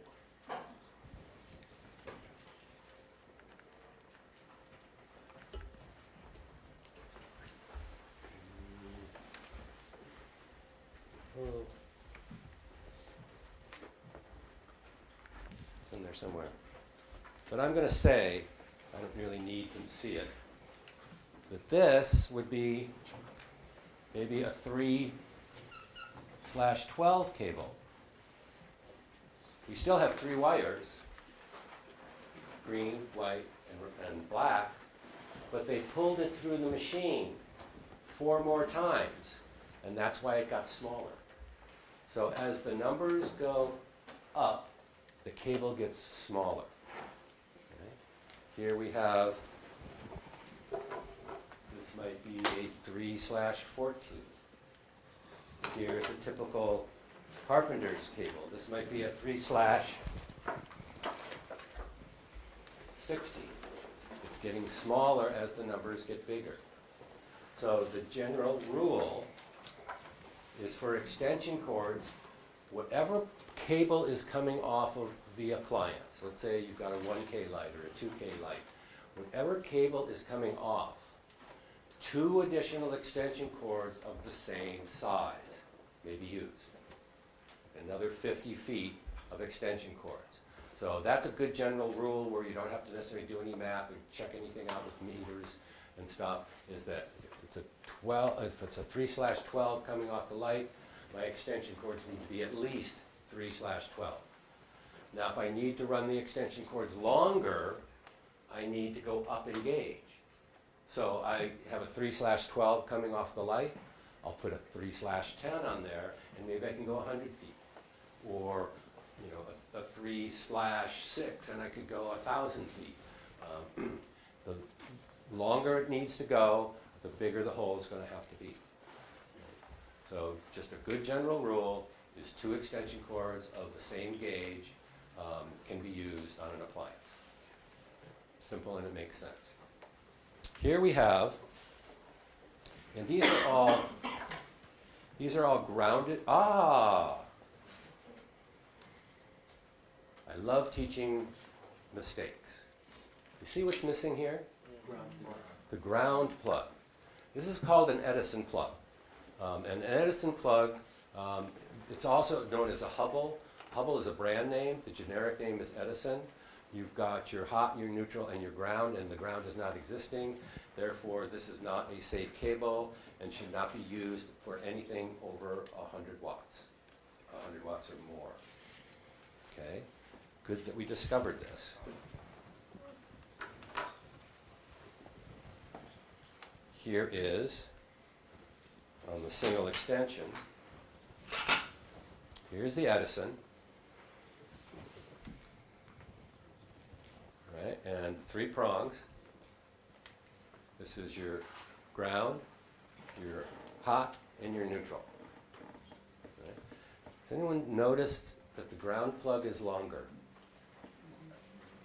Notice the ground plug is longer? Why do you think that is? Because when you plug this into the wall, the very first thing that contacts is the ground, and you've grounded it. That's always the practice. When you're plugging things in this industry, the ground is always plugged in first. particularly if you're using cam locks and studio power that has different color power locks, things with cables to connect cables together. The ground is always the first one that you plug in, and it's the last one you unplug. So this is called an Edison. Here I have a typical household extension cord that doesn't have the ground plug, and it's probably a 2/18 or something. I'm not quite sure what the numbers are, and it's not as significant. But understanding that I don't want to use 2 extension cords in addition to this of the same size, and I don't want to use this on anything that requires being grounded. So I have here, I'll show you these guys first. These are called cube taps. Right? Cube taps take that single extension where it's just a single female Edison at the end, and they will plug into that and allow you to plug 3 other units into it. Here's one that's slightly configured in a different way. These 2 have my names on them, and these 2 came from NYU. Right? Here's one where it's got the ground receptacles. Someone's taken off the ground plug. Again, not an acceptable piece of equipment. Here's one that looks pretty similar in that it's got the ground plug and it's got 3 outlets here, but it's plastic. It's lightweight plastic. And I don't think I'd want to put 2,000 watts through this, because I think it might start to melt. Right? I wouldn't trust it. This is hard rubber. I would feel very comfortable plugging 2,000 watts into this, knowing that it's hard rubber. And every electrician has a few of these in their kit. They always have them. Right? So normally I would pass them around. I think it's too big a group to pass them around. But afterwards, you can certainly come up and look at some of this stuff. All right, we have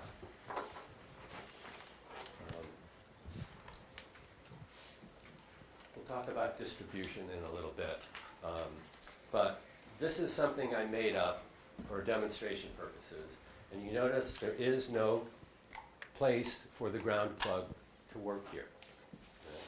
This used to be the way it was in every building, every home. They didn't have those. Right? Nowadays, anything that's been renovated will have this. Will have the ground plug here. My apartment was built in 1914, and all of my outlets were like this. Right? So I swapped them all out with the 3-pronged Edison outlets. And then I decided I wanted to do a demo for my class, so I was going to make this up, and I found one more underneath my industrial shelving in my storage space, and I took it out and replaced it with a grounded plug, and it was painted, chipped, and it was broken. I figured, I'd rather find a new one, and I searched the entire Upper West Side for a new one. And you know what they told me? These are not code. They do not sell these anymore. I found this one at Home Depot on 23rd Street, which is the worst Home Depot in the world. It really is terrible. So I found this, and I made this little box. Now, this is metal. The junction box that I built this on is metal, and it's grounded. So if I'm holding on to this, and I touch something else that's electrified, now I'm grounded, and I'm being electrified. So that's why I had to tape this up, to keep it from being grounded. Right? So I have here a little ground tester. Right? These are about $7 or something. Hopefully in this room it's going to be better, not much. The difference between the white dots and the yellow dots are almost impossible to read because of the color temperature of these lights. So that's why I want to get a new one. This works fine. But the first thing I'm going to do is I'm going to take this single extension, and I'm going to come over here, and I'm going to plug this into the wall and test the wall. Okay, it's showing 2 amber lights. They say yellow, I say amber. And that means, according to the legend, that that is correct. let's test this extension cord.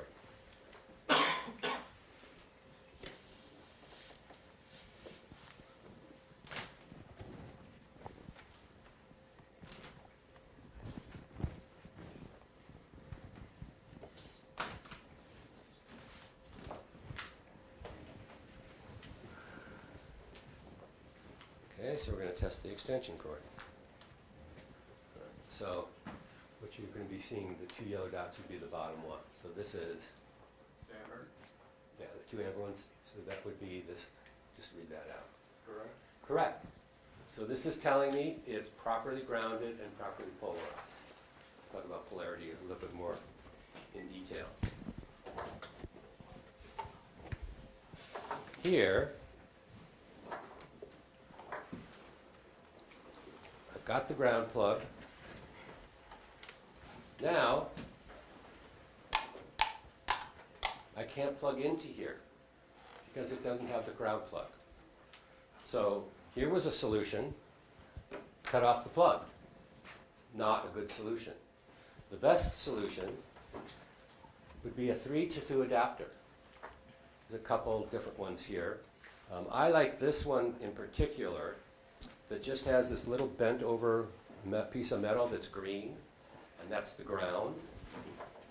And that can only go in one way because it also has a polarized plug. So it can only go in one way, and the hole matches up with the screw that holds the plate to the outlet. Right? If I try to do it like this, there's no screw down there. So this one only works that way. These two can work either this way or this way. Now this one has a little horseshoe clip to it. This one has lost the horseshoe clip, but you can see the copper wire coming out. And again, it's green, which means it's grounded. All right? So let's say I plug into this, take my tester, and now let's try to read it. Okay?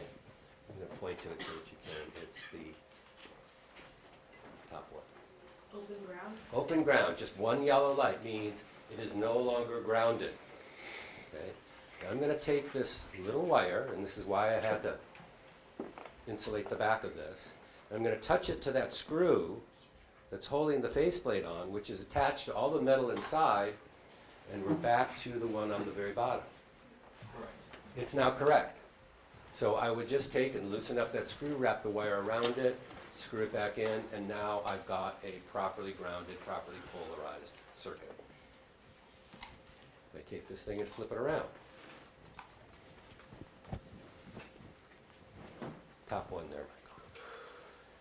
Open ground. So the ground is opened again. It's not grounded.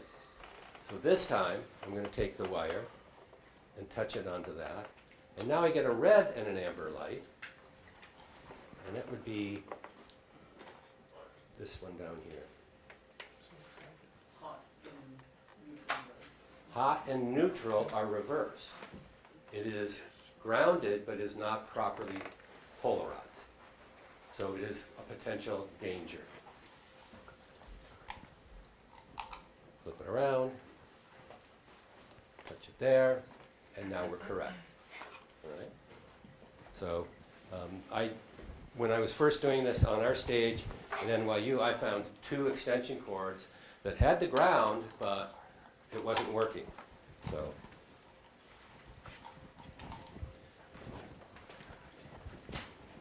let's quickly talk about polarity, and then we'll talk about distribution.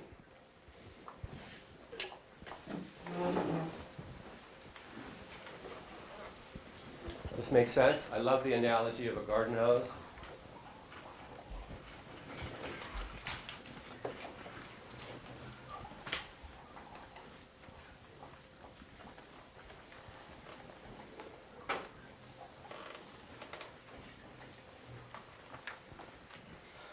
Okay, so here we have our breaker box, or fuse box, and here we have a light bulb. Electricity travels from a positive charge along the hot wire to the appliance and then returns on the neutral wire to a negative charge. Proper polarity means that the on-off switch is on the hot side. Because if I throw the switch, the light goes out because there's no longer a circuit, and electricity stops right here. Now if I were to unscrew this light bulb and put my finger in there and grab onto a water pipe, I would not be grounded because there's no electricity present. I wouldn't do that because maybe that light's not properly grounded, or that switch isn't properly grounded. So I would never do that. Right? If it's not properly grounded, and the on-off switch is over here on the white or neutral side, I throw the switch, the light bulb goes out, but electricity is still present right to there. So now if I were to take and put my finger in there and then touch on a water pipe, now I'm grounded and I'm going to be electrified. Again, I would never do that. But let's say I blew the bulb, I turned the switch off, I took the bulb to my pantry, and while I was doing that, my child ran up and put their finger in there and touched something, and now they're being electrified. So I have this on my final exam, and I say, you can have a 2-page explanation of what polarity is, but I want you to say proper polarity is that the on-off switch is on the hot line, and that's going to prevent electricity being present. So that's what we were checking with that little. The next thing we're going to talk about is how you distribute electricity on various circuits. How much can a circuit handle, where the circuit is. So this one is amps.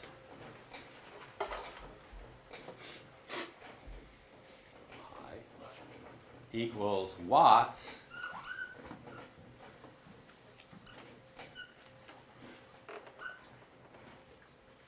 over volts.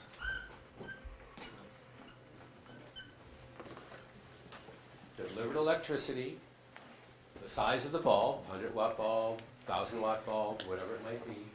And volts, again, in the United States, is the electricity running through the walls that's pushing the wire, and that is 120 volts. You might find that it's between 110 and 120, depending upon the community. Sometimes they try to push a little bit less through the lines to save a little bit of money. It's not significant enough to cause a brownout or to be a real issue. Right? So if I were to take a 100-watt bulb and divide it by 120, I would get to 0.83 amps. That's how many amps that 100-watt bulb is using. In our industry, we changed that. We changed the formula slightly. And we call it 100. This is known as paper amps. Right? It does two things. It makes the math exceptionally easy. 100 divided by 100 is what? Thank you. So it becomes 1. 200, 500, 5, 1,000, 10. Again, I don't need to even write it down or use my fingers. It's so simple. Right? The other reason is that when we turn on lights in the movie industry, oftentimes we leave them on for extended periods of time, and they're constantly overheating and overheating. So this gives me a little bit of a safety factor. So let's say I had a 2,000-watt light, and I say I'm using 20 amps. I'm actually using 16, what is it, 17, 16 point something. My head's not completely functioning. Anyways, I'm not using all of the 20 amps. And that prevents me from overloading the circuit and blowing a fuse or blowing a circuit. So it's done for two reasons. It makes the math very easy. It also gives me a little bit of a safety factor that, let's say I've got 2,000 watts plugged into something and someone comes in and plugs in another light not knowing that they're using the same circuit, so that's going to reduce the chance of me overloading that circuit. Right? And it's called paper A's. So during your scouts, the electric or the gaffer is, first thing they're going to look for is the circuit breaker box. And circuit breakers have been instituted since around 1950. My apartment, 1914. It hasn't been renovated, so I still have old fuses. I even have a fuse here. Could be many in there. If, when you open up a fuse box, if one of these is hanging from it, if one of these is hanging from one of these switches, lockout, tag out, do not operate. What it means is that there's somebody working on that circuit somewhere else in the building, probably not in that room, and they have turned this off, and if you turn it on, they're now at risk because they may have wires that are loose and hot wires and stuff. So the only person that can throw the switch to turn this circuit back on is the person who put it on in the first place.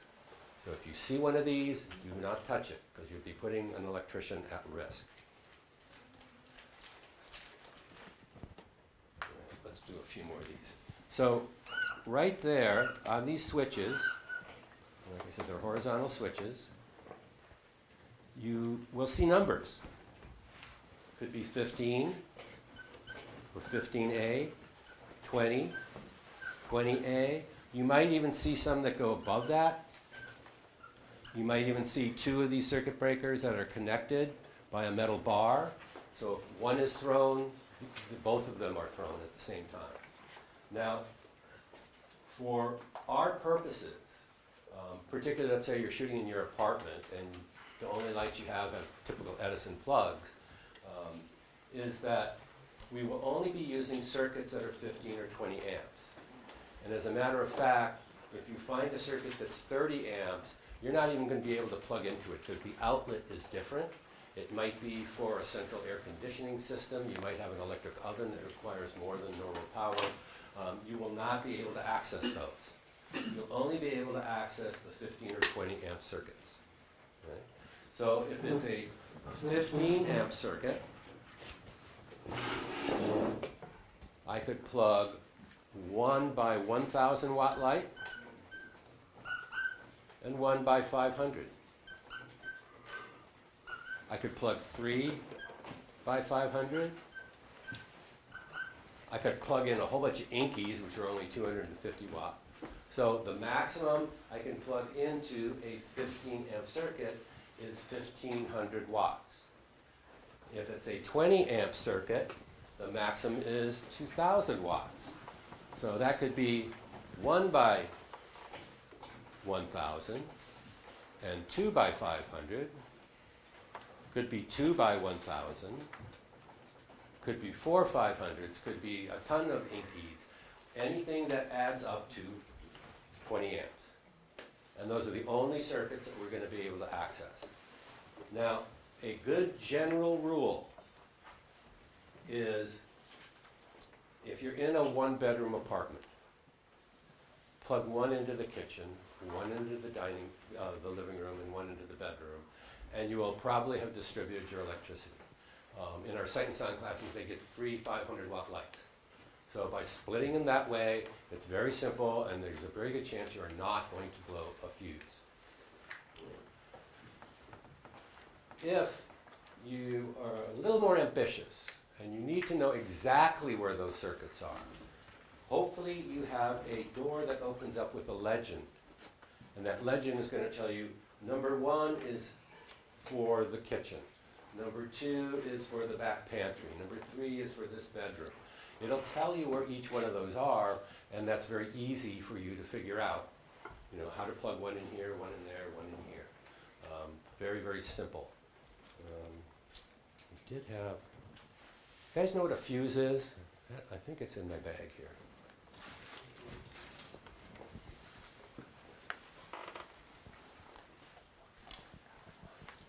Let me check.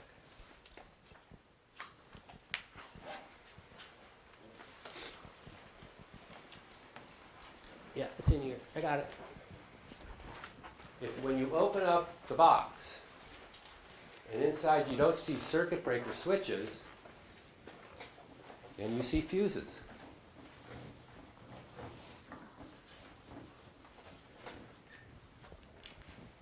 Like this. They're circular, they screw in. It's the same base as a basic light bulb, which is called an Edison base. The smaller threaded is called a candelabra base.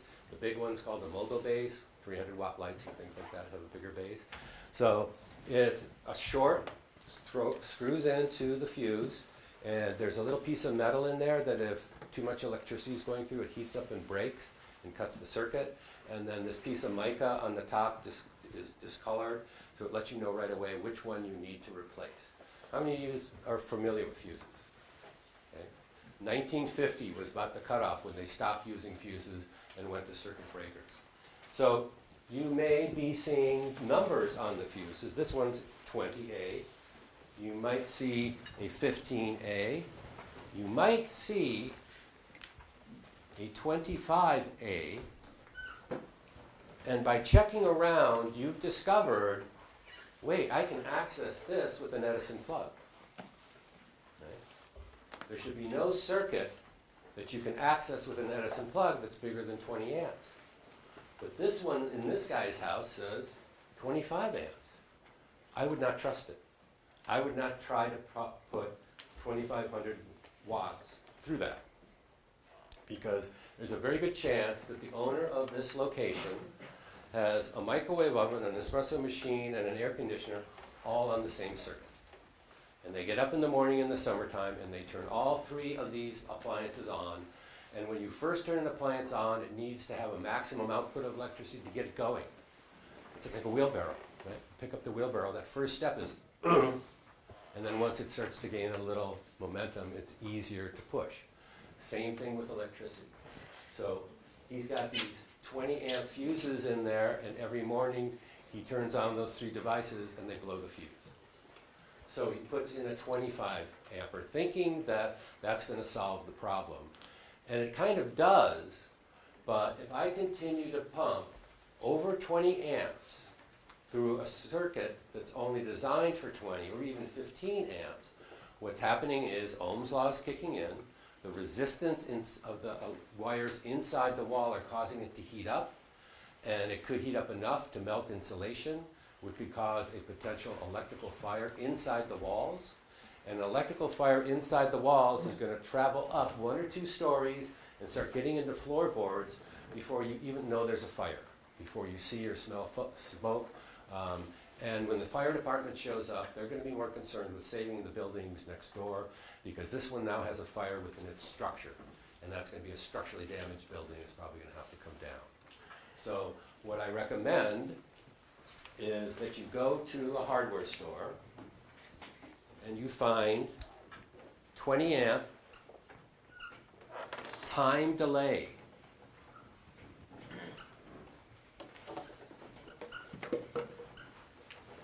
Time delay fuses. Time delay fuses gives you a little bit of time, maybe 5 minutes, to get those machines going, and if they don't settle back down to that 20 amps, they're going to blow that circuit. All right? So about $5 for a box of 4 of these. Right? Go to the hardware store, and unfortunately, Home Depot on 23rd Street doesn't have the ones that you need, right? The time delay, and use that. You know, put that in place of the 25 amp circuit. Let the owner know what you've done. Say, you know, I noticed you had a 25 amp fuse in there, and it was a circuit that we could access. You're putting your house at risk. Here, why don't you take this box of 20 amp time delays and see if it works for you. And when you have to go back to that location because you've had a catastrophic data loss, or you've had your editor say you got to go back and do some pickup shots at this location, when you go back to that location, the owner's going to go, oh, I remember you. You were concerned about the safety and well-being of my house. You know what? I'm not going to charge you this time. You can use my location for free. Thank you. These things work great. So the only people that are allowed to plug things in or provide power are the electric department. Because let's say you're doing a production and you've got staging and hair and makeup in a bedroom, and somebody in that, a hair and makeup person or whatever, plugs a hair dryer or a curler into your circuit and it blows a fuse. So that crew person will say to an electric, where can I plug into? Or that electric will bring them an extension cord and say, this is for you to plug into. Right? If you plug in not knowing, you can overload a circuit, you can blow a fuse, and then they're shooting in the living room and the lights go out, and now they have to stop shooting until they can replace the fuse or replace the circuit. So that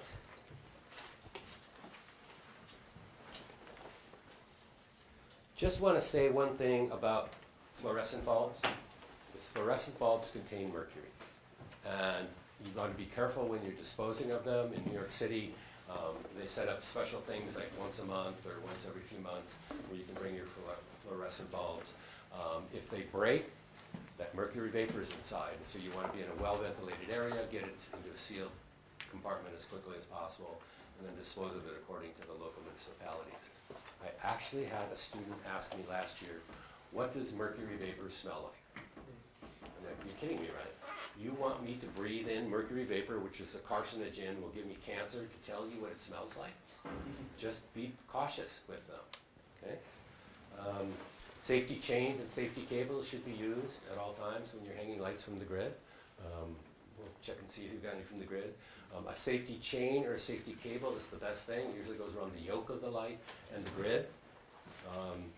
And the barn doors are often attached by a chain going from the light to the barn doors, so that if you're working on it and you actually lose control of it and it drops, it's only going to drop so far. It's not going to injure anyone down below, and it's not going to hurt the light, and break the light.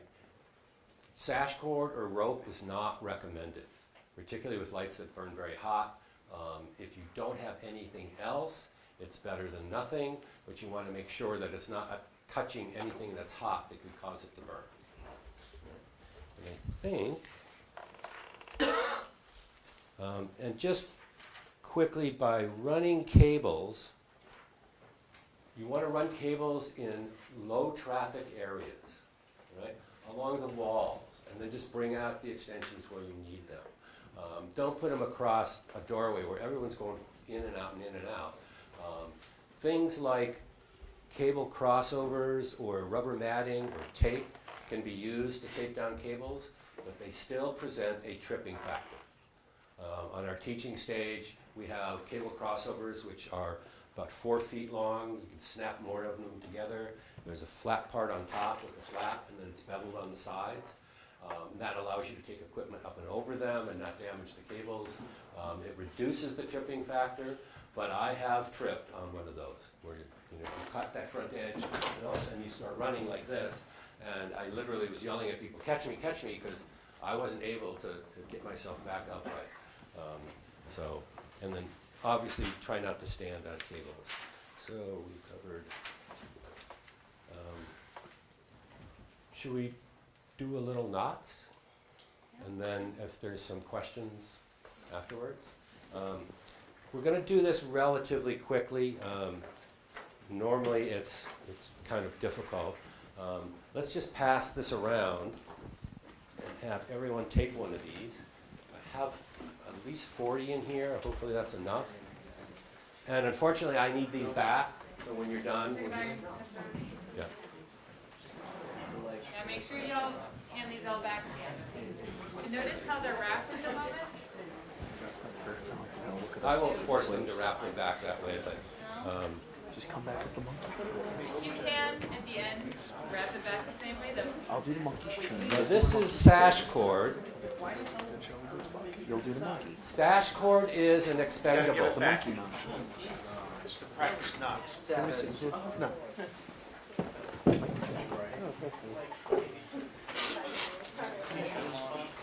By the way, this is my NYU email address.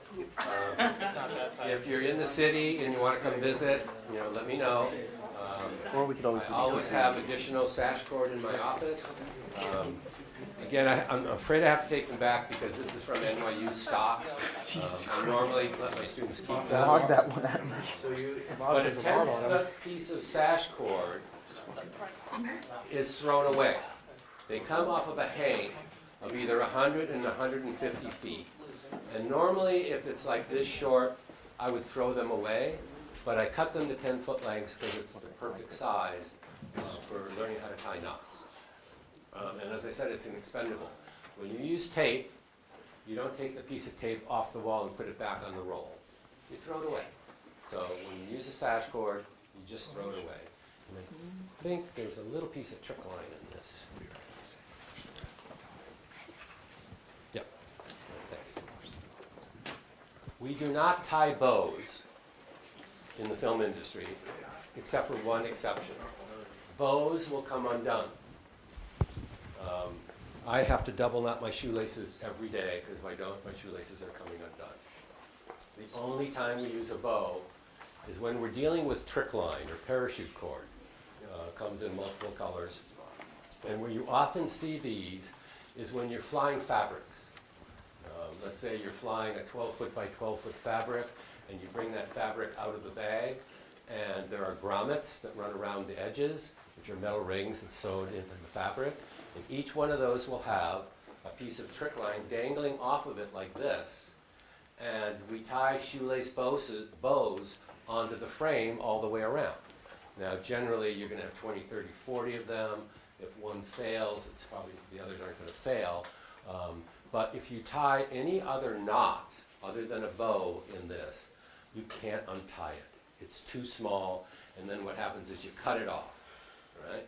So if you cut it off and you put the fabric back in the bag, and it doesn't have the trick line on it when it comes out, now the grips have to go back to the truck. They have to get a spool of this. They have to cut all these pieces and put them on. Now, instead of it taking 3 minutes to get a piece of fabric up, it's taking 15 minutes, and they're paying Russell Crowe, and DPs are getting fired. So do not tie anything with other than a bow, and don't double knot it. Right? If we were flying a fabric, and all of a sudden the wind started to pick up, and I needed to get that fabric off quickly, if I have a shoelace bow, in 2 seconds I can unplug a whole side of it. Right? So just a shoelace bow for fabrics. In place of the shoelace bow, it's called a square knot. Now, when I teach knots, I tell you what I'm going to do, I show it to you, I ask for you to do it, and then if the person next to you is struggling, you help them. And by that, that means you've heard it, you've seen it, you've done it, you've spoken it, you've done everything but eat it. And there is no nutritional value to him. Okay? So in place of the bow is a square knot. And that starts with what I call the simple knot. Not even a knot yet. It's just like when you start to tie your shoelaces, that first simple knot. Okay? I also like to call it an overhand. So I'm going to make the simple knot by going over my left with my right. And the next one, I'm going to go over, make the simple knot over my right with my left, do the opposite, and I come to a square knot. That's a granny knot. You did it both the same way each time. Let's see what we got here. There's a square knot. That's a square knot. That's a granny. Couple more grannies back here. Square knot, square knot, square knot. Right? The square knot does this. Right? That's a granny, I think. You know, that makes sense. That's a granny. That's a square knot. Okay, that's a square knot. So the square knot does this. Right? It does that sort of thing. I don't even tie my shoes at time, Right? I just And the square knot will also not fail. Okay, I'm pulling really hard on this, right? It did not fail, and I can untie this knot. As a matter of fact, a student showed me how to untie this knot, and you basically pinch it about 1/4 inch away from the knot. You push it together, and you wiggle it a little bit, and now it comes right apart. Okay? The granny would be if I went over with my right and over with my right again. Doesn't look quite as cool as that square knot. That's a square knot back there. That's square. Right? It doesn't do the cool slide thing, right? And it may fail. So I'm trying to tighten it up a little bit first. I can't predict this, but lately it's been failing every time. It pulled right out. Now, we won't have time to do it. If I could get it not to fail and pull it really, really tight, I would ask someone to try and untie it. And they're sitting there, you know, and I start counting, you know, how many dollars are you going to pay Russell Crowe to untie a knot? Right? This is an expendable. So if you can't untie a knot, you get your knife out, and you cut it out. Time is money. Right? And then you throw it away. So that's the granny. Right? Normally I would make sure every one of you's got it correct. We don't have time. We've got to keep moving. So the very next knot is called a bowline. There is a website, animatedknots.com. I'm going to write that on the board. Animatedknots.com is a website that has hundreds and hundreds of knots. I don't like it in the sense that it's the ropes by themselves. There's no human there, and they're just going tying on their own. If you've learned a knot and forgotten it, it's a good place to go back and refresh your memory. Animatedknots.com. All right. So this next knot is called a bowline, and the purpose of this is to create a loop that doesn't get bigger or smaller. Right? The loop does not get bigger or smaller. It will not slip. And I teach this the exact same way they did it in Hacksaw Ridge, which I did not want to go see because I do not want Mel Gibson to have any of my money. But I have to confess, Andrew Garfield did an amazing job, and it was a good film. But in boot camp, they teach them how to tie a bowline the exact way I've been doing it since I was a kid. I'm going to take about 3 inches of it. Do it left-handed or right-handed, whichever works best for you. I'm primarily right-handed. So 3 inches of it, and holding it with just the thumb and forefinger. And this vertical, I'm going to call that a tree. Right? Right below my thumb, I'm going to make a circle. And it's going to be a circle in between me and the tree. It's not in that, not in the pine. It's between me and the tree, right? So I'll hold that with those 2 fingers. Like this? Yep, that looks pretty good. I can't tell if it's in front or back from here, but as long as where it crosses the vertical, it's in between me and the vertical, right? It's not behind it. So I have a tree, I have a hole, and I have a bunny rabbit.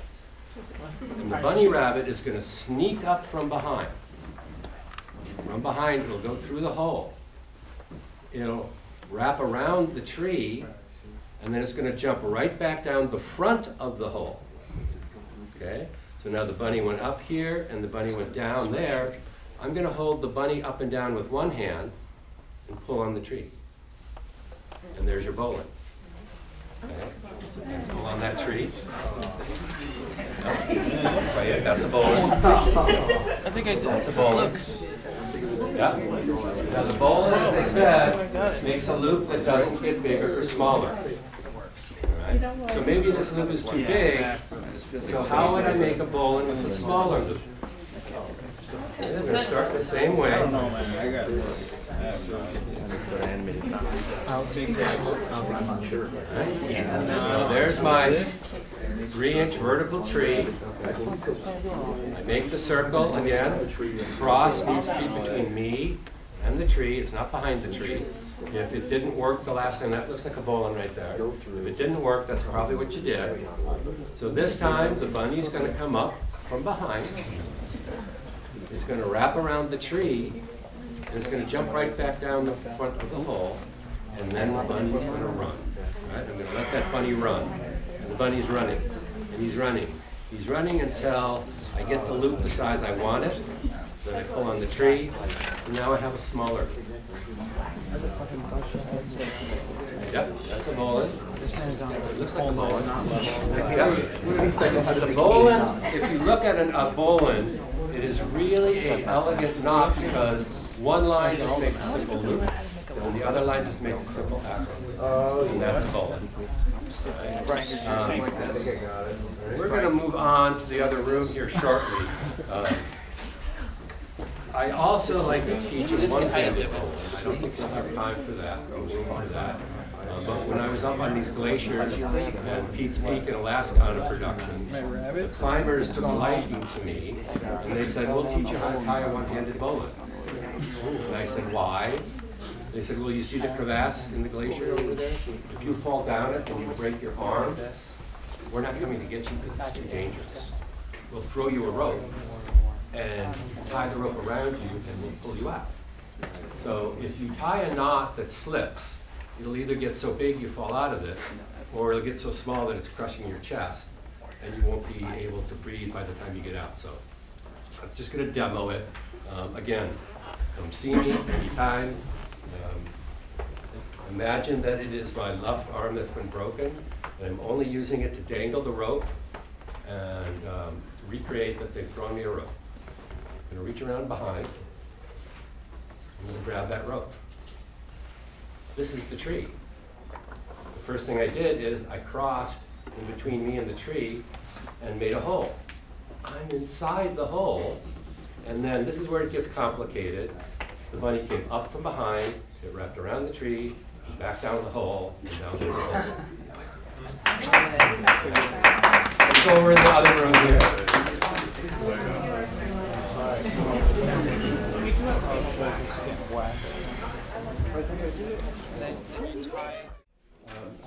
I would describe Abu Dhabi in one word. Fade. Yeah. Everything is fade. Hot. All right, so we're going to tie knots around this frame. We obviously have numbers that are too big, so let's see if we can't get 6 people on a side, and then standing behind them, 6 more people, and when the first group gets a chance to tie the knot, then we'll switch and let the other person come in. All right? So let's fill it in here. We can put a lot more people there. We're going to be tying hitches, and hitches require you to tie around something. So let's have more people come in here. That's why I like the squares. You could all see me. And let's tons more room over here. All right? So I want you guys, as much as possible, get a chance. So right now, let's see, 3 more right up here. Let's fill this with, I want 6 people, 2 more here, and a few more here. Let's get these things loaded up. Come on, right up here, 2 more. Come on, all right. That's as much wrangling as you're going to get me to do. All right. This next knot is a slip knot. It is designed to slip. All right. It's called 2 half hitches. Again, the term hitch means you're going over something. So I'm going to throw about 2 feet of it over the bar, and I'm going to bring it towards me, both ends, all right? And then I'm going to make the simple knot. Remember, we did the simple knot. It wasn't even really a knot. It was just like how you start to tie your shoelaces sort of thing, all right? Now, I'm going to take the longer of the 2 lines and pull down on it slightly, and notice how the knot reconfigures. That is 1 half hitch. I'm going to pull down a little harder on the long one. See how it reconfigured? Make another one just like it underneath by going around the vertical and through again, and you come up with 2 half hitches. Now, there's 2 versions of it. Okay, nope. Let's do this. Start with your simple knot. Yep. So just go real simple. Right through that. Okay. Hold it out. Pull down on this one. And underneath with this line, make another one just like that. Use this one. Go around. And right back through. And pull it tight. There you go. Now there are 2 versions of this knot. You'll see the first one I tied. And the stiffness is starch. That's what's in here, starch. Right? So I'm going to pull it a little tight. And you'll see that my 2 lines are going out in opposite directions. Right? You see this one here, and we'll pull these 2 tight, like that, give you some resistance. This one, the 2 lines are going out in the same direction. It is virtually the same knot. That's good there. This looks good. Pull down on the long one, and tie another one underneath with this, just like it is, just around on itself. There you go. Okay. This one looks cooler, where they're two coming off on the same side, but the function is identical, okay? The function is that this knot will slip. Now, if it's too loose, I can pull on these ends and get a little more tension. Now it's got some tension to it, but will still slip. I wouldn't want to tie this around my chest to get pulled out of a crevasse, because this will slip, all right? If you've gotten it, step back and let somebody else get a chance. But where do you think a knot like this would be used? In the old days when we went camping with pup tents, we had pup tents had poles that you had to secure the poles with lines. Now the tents have all this fiberglass structure inside them, and that's not necessary. You just kind of stake the corners down. But let's imagine, anyone else want to jump in here? Let's imagine that we're outside with a pop-up tent. You guys know in this industry, pop-up tents, they're 8 foot by 8 foot. They have a canopy up above. Keep it down, guys. There's plenty of room if you want to try. Those pop-up tents outside on a windy day are sails. It's like having a sail, and the wind comes along, and it wants to pick up that pop-up tent. So sandbags on tiny little plates that are on the bottom of those don't necessarily work. So if I were to take 8 lines like this, and off of each corner, imagine that this is the top of a pop-up tent. Off of each corner, so I'm going to help you tie one right now. I would love that. Okay. Start with the simple knot by just like you. Like I you didn't do any before. It's so I like a have no idea. shoelace. Oh. How would you start with a shoelace? Okay, hold them like that. Okay, pull down on this one. Don't pull on that one, just this one. See how it just reconfigured? Mm-hmm. Take this line and do another one underneath. Perfect. Okay, and then we tighten these up like that, and there's your 2 half hitches. All right, so I'm going to borrow this one for a second. So imagine that I have a pop-up tent and it's a little windy, so I take 2 of these from each corner and I tie them off. Just step on that one for me. I tie them off to tent stakes, fire hydrants, rocks, boulders. Do not tie them off to the bumper of a car, because that car might drive off, right?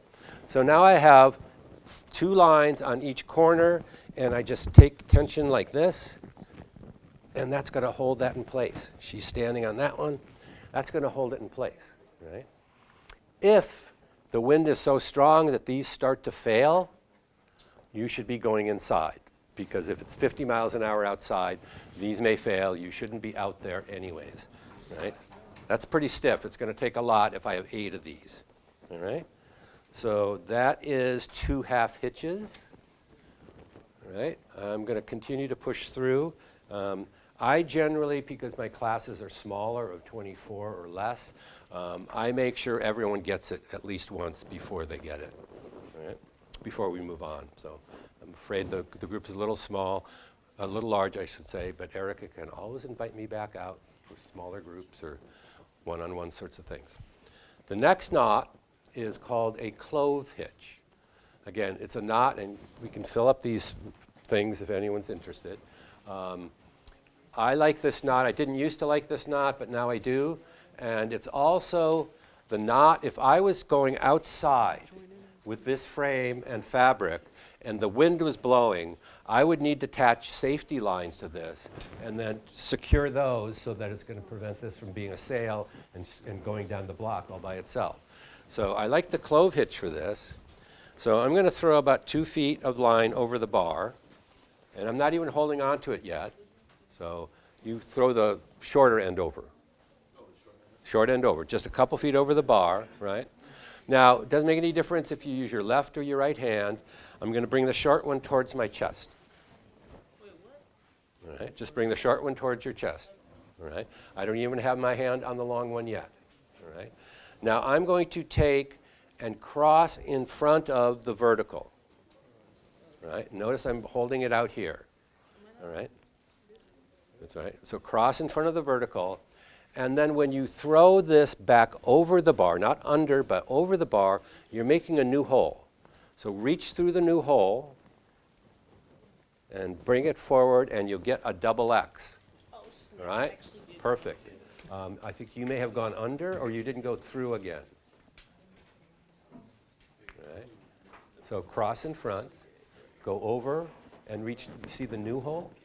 No, that's the old one. Where's the newer one? There you go. And up with one and down with the other, and you get a double X. What I like about this knot, it is very adjustable. If I push down on the top line, I can pull on the bottom. I could do the opposite. I could push up from the bottom and pull. And then once I get it to a position that I like, all right, I'm going to tie another simple knot or a half hitch in front. I didn't go back over the bar again, and that's going to safety it. You want this guy to come through all the way, and then tie a half hitch right there. Okay? That will safety this. This rig isn't that strong. If I really started pulling on it, I could create problems. But it's possible that this knot can pull right out unless you safety it. All right? So that's a clove hitch.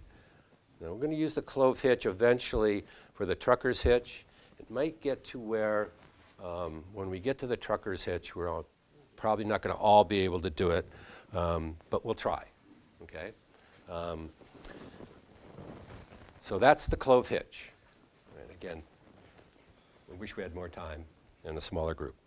The next knot is a knot that I learned from a student who, when I was first showing knots, I said, if someone can show me a knot that they like, that I don't know, that if I like it, I'll start teaching it to my students. And Casey, she showed me this knot, and she got my last Area Alexa baseball cap. You know, the nice navy blue with Area Alexa on it. She was very proud to wear it. And it's called a releasing clove hitch. All right? Again, I don't expect everyone to get it, but I'm going to take about 3 feet of the rope and fold it over on itself. Okay? Now the key to the success of this knot is to do the least amount. If you go big and bold, you run into trouble. With one hand, I'm going to hold the loop, like so. All right? Now I'm going to put the loop under the bar and hold it like this. Okay? With one hand, one finger, I'm going to bring that loop down 3 inches. Which finger? Whichever one finger you want to use. And let go of the other one. All right? Now I'm going to reach through that new loop that I created. I'm going to find the longer of the 2 lines and bring it through just 3 inches. See, you're starting to get bold. Right? Okay? So reach through the hole, find the longer of the 2 lines, and with one finger, bring it through and bring it down. That's too long, just 3 inches. Just 3 inches. Now I'm going to reach through the newest hole and grab the short end and bring it through just a little bit. Okay? Then with my free hand, I'm going to start pulling down on the long one. So pull down on this one first and up on the loop. Okay, don't let that end come through. All right, good, good. Down on this and up on the loop. All right? I think we're going to have a pretty good percentage here. Now I'm going to set the knot by pulling down on it. And you'll see it just sets it. I could put my full body weight on it. Obviously this butterfly won't hold that. All right? So now this is strongly supported. And watch what happens when I pull on the short one. Everyone pull on the short one. Kind of a yacht knot. It's magic, right? Okay. Where do you think you would use a knot like this? Where you only have one hand to untie the knot. Like we did a one-handed bowline to tie it, but in order to untie a knot with just one hand, that's a good knot to tie. And where do you think they'd use this? Let's say you're up 30 feet on scaffolding and you need some sandbags brought up. You throw a line down to them below. It's a scary place to be if you've ever been up on that kind of a height. You see how much this wobbles? Multiply that times 6 or 8, you know, it's wobbling a lot more. You pull the sandbags up to the deck, you drop them down, you can keep your hand on the railing, and with one hand, you can untie that knot. All right? I'll do it one more time. Okay. This tends to be one of the most popular parts of the class. Of course, we have 24 students and a lot more time. So 3 feet folded over on itself. The loop goes behind the bar. One finger, bring it down 3 inches. You can see if I brought it down more than 3 inches, I run out of room and the small one pulls through and it won't be a slip. Reach through, find the long one. Reach through again, find the short one. Pull down on the long one and up on the loop. Okay, that's it. Sir, do you mean like this? Pull up on that loop a little more. Right. Yeah, that was kind And now set it. I didn't see it. And now pull on the short one. Here you go. Now pull on the short one. Beautiful. All right. Again, we're going to move on because I'm going to show you a trucker's hitch. I won't spend. That is kind of 2 half hitches, but not vertical. That's no. You come over. I'll show you in a minute. I think it would be best if I just show them the trucker's hitch for now. Is that okay? And then, because I think you guys might have some questions about things like shooting in cars and stuff that we wanted to address, all right? So the trucker's hitch takes the place of a ratchet strap. All right? This is going to be more of a demo. A ratchet strap is something that is made out of material like your seatbelt, and there's a device in there that you can have 3 different settings. One is it's closed, one it ratchets, it goes ch-ch-ch-ch, and it pulls the line in tighter, and the other is it loosens it so you can loosen up that ratchet strap. And oftentimes the analogy I like to use is if you see someone driving down in their pickup truck with a Harley Davidson in the back, they've got 2 ratchet straps going from the forks, compressing the shocks to each corner of the truck so it doesn't bounce and it doesn't tip. Ratchet straps are about $40 a piece, and I don't know about you guys, but I know NYU students that are spending $80,000 a year on their tuition can't afford ratchet straps. But SashGord will do the same thing. So could I have a couple sandbags? Which one are you going to do? The one we just did. The releasing clovage. Okay. Start with this. Sorry to waste your time, sir. It's not a waste of time. Okay, grab it with one hand. Okay. One hand. Put the loop behind. Go underneath. Bring it down 1 inch or 2. Where's the long one? Okay, that's plenty. Reach through and find the long one. Reach through it. Oh, the long one. Okay, bring it down. That's far enough. Now reach through this one for the short one. No, pull it through like that. Okay. Now pull down on this with one hand and up on this. Wow. Set the knot and pull on the short one. What's this knot called? All right. So oftentimes, this would be an application of the trucker's hitch if you're flying a fabric. If I'm loading up my trucks, I probably want as much tension as I could get out of a ratchet strap. Right? But for demo purposes, I'm going to start with the clove hitch, where I went over, crossed in front, went over again, and brought it through the new hole, made the double X. Locked it off. Okay. Now I'm going to take, when I have my knot tying station, I have another bar down here that we can tie off on, but I can use sandbags for this, right? So I'm going to go around. Now I'm going to make a loop up in here, right? There's several ways to do it. It could be as simple as just doubling up and, tying a knot, sort of thing here. That's basically what I'm looking to do, but if this gets pulled really tight, it's going to be really hard to untie. So again, a female student of mine did this, and it was so elegant that I teach it this way now. And actually, another student last week did it a different way that I think is equally as elegant. But the idea was she took 2 fingers like this, put them on the line, twirled it once, twirled it twice, reached through, grabbed the loop, and brought it down like that. Okay? What I saw a student do last week is instead of doing the 2 fingers, she used her thumb. And she went once, twice, and did that. And I thought that was pretty cool because her thumb was right there. So either works. If I pull on this, it pulls out. But if I bring the line from below and go through that loop, it does not pull out. All right?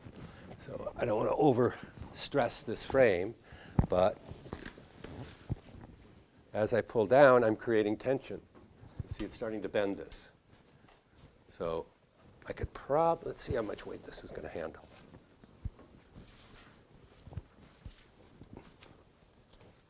Okay, and most of the weight's off the ground now, okay?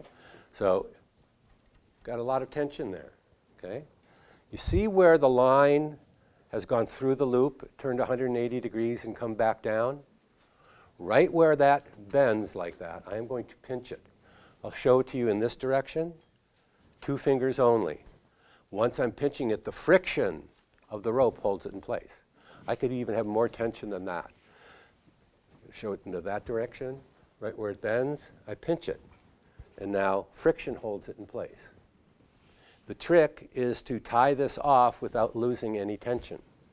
So I'm going to go underneath my fingers and do a half hitch around both verticals. Like so. And then I pull it up until it forces me to take my finger off. And now I haven't lost any tension. I'm going to do another half hitch underneath. If I have enough slack, I don't need to pull it through, which is going to make it a little bit easier to take this apart. And even this first one, I think this frame will support it completely if I get this up off the ground. How am I doing on that frame?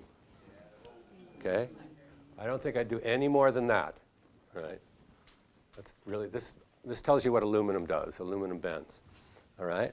So I've got all the weight of this sandbag, and I don't want it to drop at all. Feel that tension? I pinch it right where it bends. Again, I'm going to go around the 2 verticals below, and this time I'm going to not even pull it all the way through. I can say the double thickness forces my finger off. These didn't drop at all. Now I can take this double thickness and do the second knot. And that makes it really easy to untie. Okay? So I wish we had more time.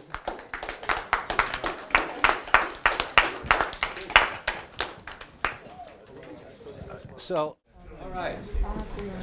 So my production safety set protocol class is 14 contact hours, and it covers quite a bit. What we've done is pretty much 2.5 hours of contact information. I know Erica is trying to get safety training as a staple here. When you do evaluations, let's say they ask you to do evaluation of this, please let them know how informative this was and that you realize there's a lot more to safety than just this little 2.5, 3 hour period. I can tell you we had a fatality, that electrocution in an NYU production over 10 years ago. And we were told by our insurance company that if there's another accident, you will not be able to do productions, so NYU would have not been able to be a production school. But we instituted production advisement, which was basically helping the directors and producers put their production packages together, which is the Bible that tells you how you're making your movie. And what that has been happening is it's allowing the directors to spend a whole week before their production just working with the actors because they've got everything else together. What's your schedule, what's your budget, what's your locations, who's your crew, what's your equipment, all that's been solved, so the director is just working with the actors. And then they all have to take production safety set protocol in order to be a key, a director of photography, first AD, key grip, dolly grip, and in order to work in those positions, and it's also a degree requirement and prerequisite to any production classes. The result of those two things has been better films. Our students are making better films. Scripts in general are still immature because you guys are immature filmmakers. But the execution of the films is getting better because the crews are working more safely and more rapidly, giving the director extra takes and the editor extra coverage. And the director is getting better performances because he spent a whole week with his actors working. But I think we want to turn the discussion now to shooting cars, whether you're shooting in cars or out of cars or cars going by. Again, our insurance has very strict standards for that. Out here, you guys are much more of a car society, whereas in New York City, you know, a lot of people, I don't have my car in New York City, I have one up in Maine, but should I just throw this out and ask for questions, or? Mike? If you have a hatch, right, and you want to film outside of the hatch, how would you strain like a person down? You're talking about a moonroof? No, like a hatch, like a. The back opens? Yeah. Okay, just wanted to make sure. I probably wouldn't want to do that to start with. If you are going to put someone on a vehicle in the back of a pickup truck or something where the ability to fall out of it exists, a harness that secures that person. Fall protection versus fall prevention. Fall protection is if you're above 6 feet and you fall, you have a strap that will slow you down and prevent you from hitting the ground. Fall prevention prevents you from falling in the first place, and if you're under 6 feet. So I would get a good harness, not a mountain climber's harness, but a really good, strong harness with thick web, and then I would, ratchet strap that individual to some hard mounts so that they can't possibly fall out. I would also, it would probably be in the interior. In a pickup truck, it's a little bit easier. I know up in Maine, they teach Steadicam, where they put a Steadicam operator on the back of a pickup truck, but then they harness him so that he can't get out. And they also harness or tether the equipment in case the equipment gets dropped. I think that's not necessarily the best practice of shooting out the back of a hatched vehicle, but it's better than no security at all. Generally, you're going to have two situations when you're dealing with vehicles. Are you in control of the street, or are you not in control of the street? If you're in control of the street, it's the sort of thing where you've got some driveways here in school that you can block off so that there's no other access for other vehicles, and we could do those simple shots, in that area. But if you start driving down the LIE with a camera operator and the hatch sitting out the back, that's a huge risk. So in that situation, and at NYU, if they want to rig things on a vehicle on a controlled street that is on a street that's not controlled, we have to hire a professional grip that has a resume that shows they've got experience with car mounts and that sort of thing. So, anyone else? Anything else? Yeah, if you're sitting in the front seat and you want to shoot the driver, is there any way to go about that? I mean, do you have to still wear the seatbelt, or Yes. is it not recommended? Yes. What do you recommend? Everyone should always be in a seatbelt. If the camera operator needs to be in a slight position that the seatbelt alone doesn't work, again, a harness that can be attached to the seatbelt. If you're putting a high hat on that vehicle, sandbags alone aren't necessarily the best. Again, ratchet straps or trucker's hitches, things like that, to help secure that, because you never know when they're going to have to short stop that vehicle, at the last minute. I'll come back to Mike. Yeah.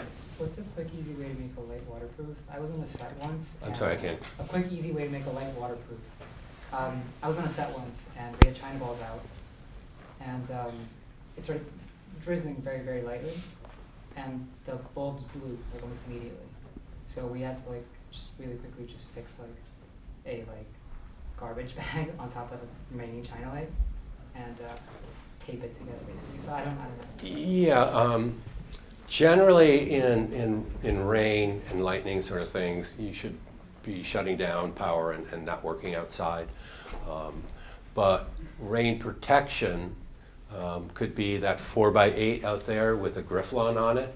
Grifflon is a vinyl fabric that has a grid in it to give it some structure. It's black on one side, it's white on the other side, and it's waterproof.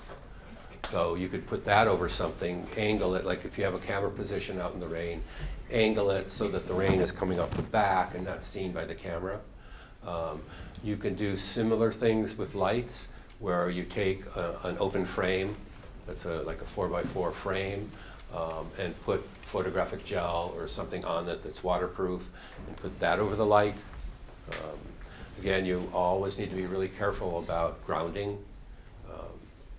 If you allow, if you allow lights to get water in them, even when they're off, now you want to turn them on, you've got water and electricity mixing, and that's a hazardous situation. And so if you have to shut down and you don't have the frames, cello screen is a good thing to use. Cello screen is like window screening material, but there's a resin filling the gaps, and you wrap that over your light and it allows the heat to go up through it, but it'll shed the water. Black wrap, you guys know about black wrap, that could be used to cover your lights and keep them dry so that when it stops raining you can turn them back on. And you can even take a piece of cardboard show card, cut it and bend it over the light, and then take some photographic gel like CTO or CTB and put that over the cardboard, because the CTO, CTB has no structure and the cardboard will melt if it gets wet, but the combination of the two gives you both structure and waterproof. But in general, we encourage people that if it is raining to shut down and wait till it stops. You guys know about the 30-30 rule? 30-30 rule is imposed by the assistant director, and if you see lightning, you start counting. And if you get to 30, you divide that by 5, and it's telling you that that storm is 6 miles away. You are now at risk. So the AD needs to shut down production and secure the set and get everyone inside.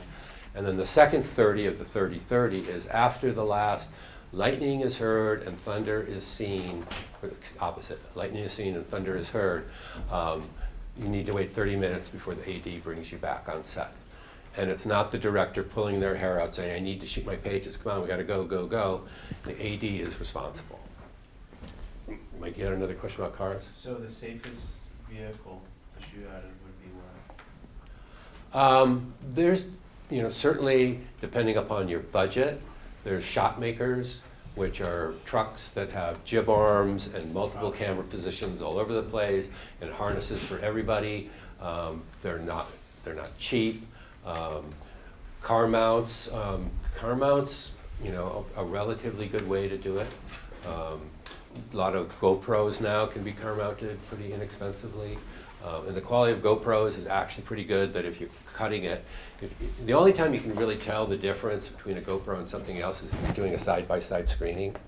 But in the middle of a scene, if you want that POV. Another thing that could be problematic is the person driving the vehicle also acting? Are they distracted because they're acting? So maybe that's another situation where you want to close down the street, where you don't want any potential traffic to with this distracted driver. Ideally, I shot a film about a young Italian that jumps into his Porsche Boxster and drives away, and the actor did not have a driver's license. The actor did not know how to drive. So I shot a lot of shots of the car driving around and passing people and running along the side with it and stuff. And then I put the actor in the back seat of my Audi station wagon and put the camera pointed towards him, so all you saw was the back window and his face, right? And he's just going like this, right? And the lights and things are changing because we're driving. I have somebody else driving, right? And I'm photographing. And he was doing this. And when you see the footage, you're firmly convinced he's driving. because it was a cheat, because the way we cut it together. I don't know about you, your classes, for example, in our sight and sound and intermediate productions, they are not allowed to use moving vehicles, period, right? A student came with a script that was about an NBA basketball player, and the black Cadillac Escalade was a major part of the script. But they couldn't shoot it moving. They couldn't control it. They couldn't tell it to stop here and start there. You can't hail a cab and put your actor in a cab and then drive a block. They weren't allowed to do that. So the solution I suggested and we came up with, as I said, go to Madison Square Garden about 4 or 5 hours before a Knicks game and plant yourself on the corner of 33rd Street and 7th Avenue and sit there and shoot B-roll. You're limited size and scope, you're on city property, you're allowed to do this, and you're gonna see one black Cadillac Escalade after another pulling into the parking garage at Madison Square Garden, because every NBA basketball player has a black Cadillac Escalade, because it's the only cars they fit into. They're so big, they need black Cadillac Escalades. So you're sitting there doing B-roll, right? You see one pull up to a light. You hold, pulls away from the light, you follow it down into the garage. You get as many of those as you need to. Then you take a black Cadillac Escalade into your parking lot and you do the coverage. You do close-ups. And you throw the backgrounds out of focus so you can cheat the backgrounds to a certain extent, right? So you do all your coverage, this direction, through the windshield, whatever it might be, and here's how you cut it together. B-roll, pulls up, stops at a red light. Coverage, back to the red light, turns green, it drives off. And without actually having to shoot a moving vehicle that you're controlling, you've just gotten the coverage that is totally going to work for your project. So, another one I like to talk about at NYU is you're not allowed to shoot on city buses. Right? Cameras keep actors on city buses. So if you want to convey that your actor got onto a city bus or got off of a city bus, you set yourself up across the street and you're shooting towards the bus stop, and your actors are either standing or seated at the bus stop. A bus pulls up, and when it pulls away, they're no longer sitting there. What they're doing is they're walking along the sidewalk behind the bus, so you can't see that they've gotten up and walked away, but they didn't get on the bus. You just assume they got on the bus.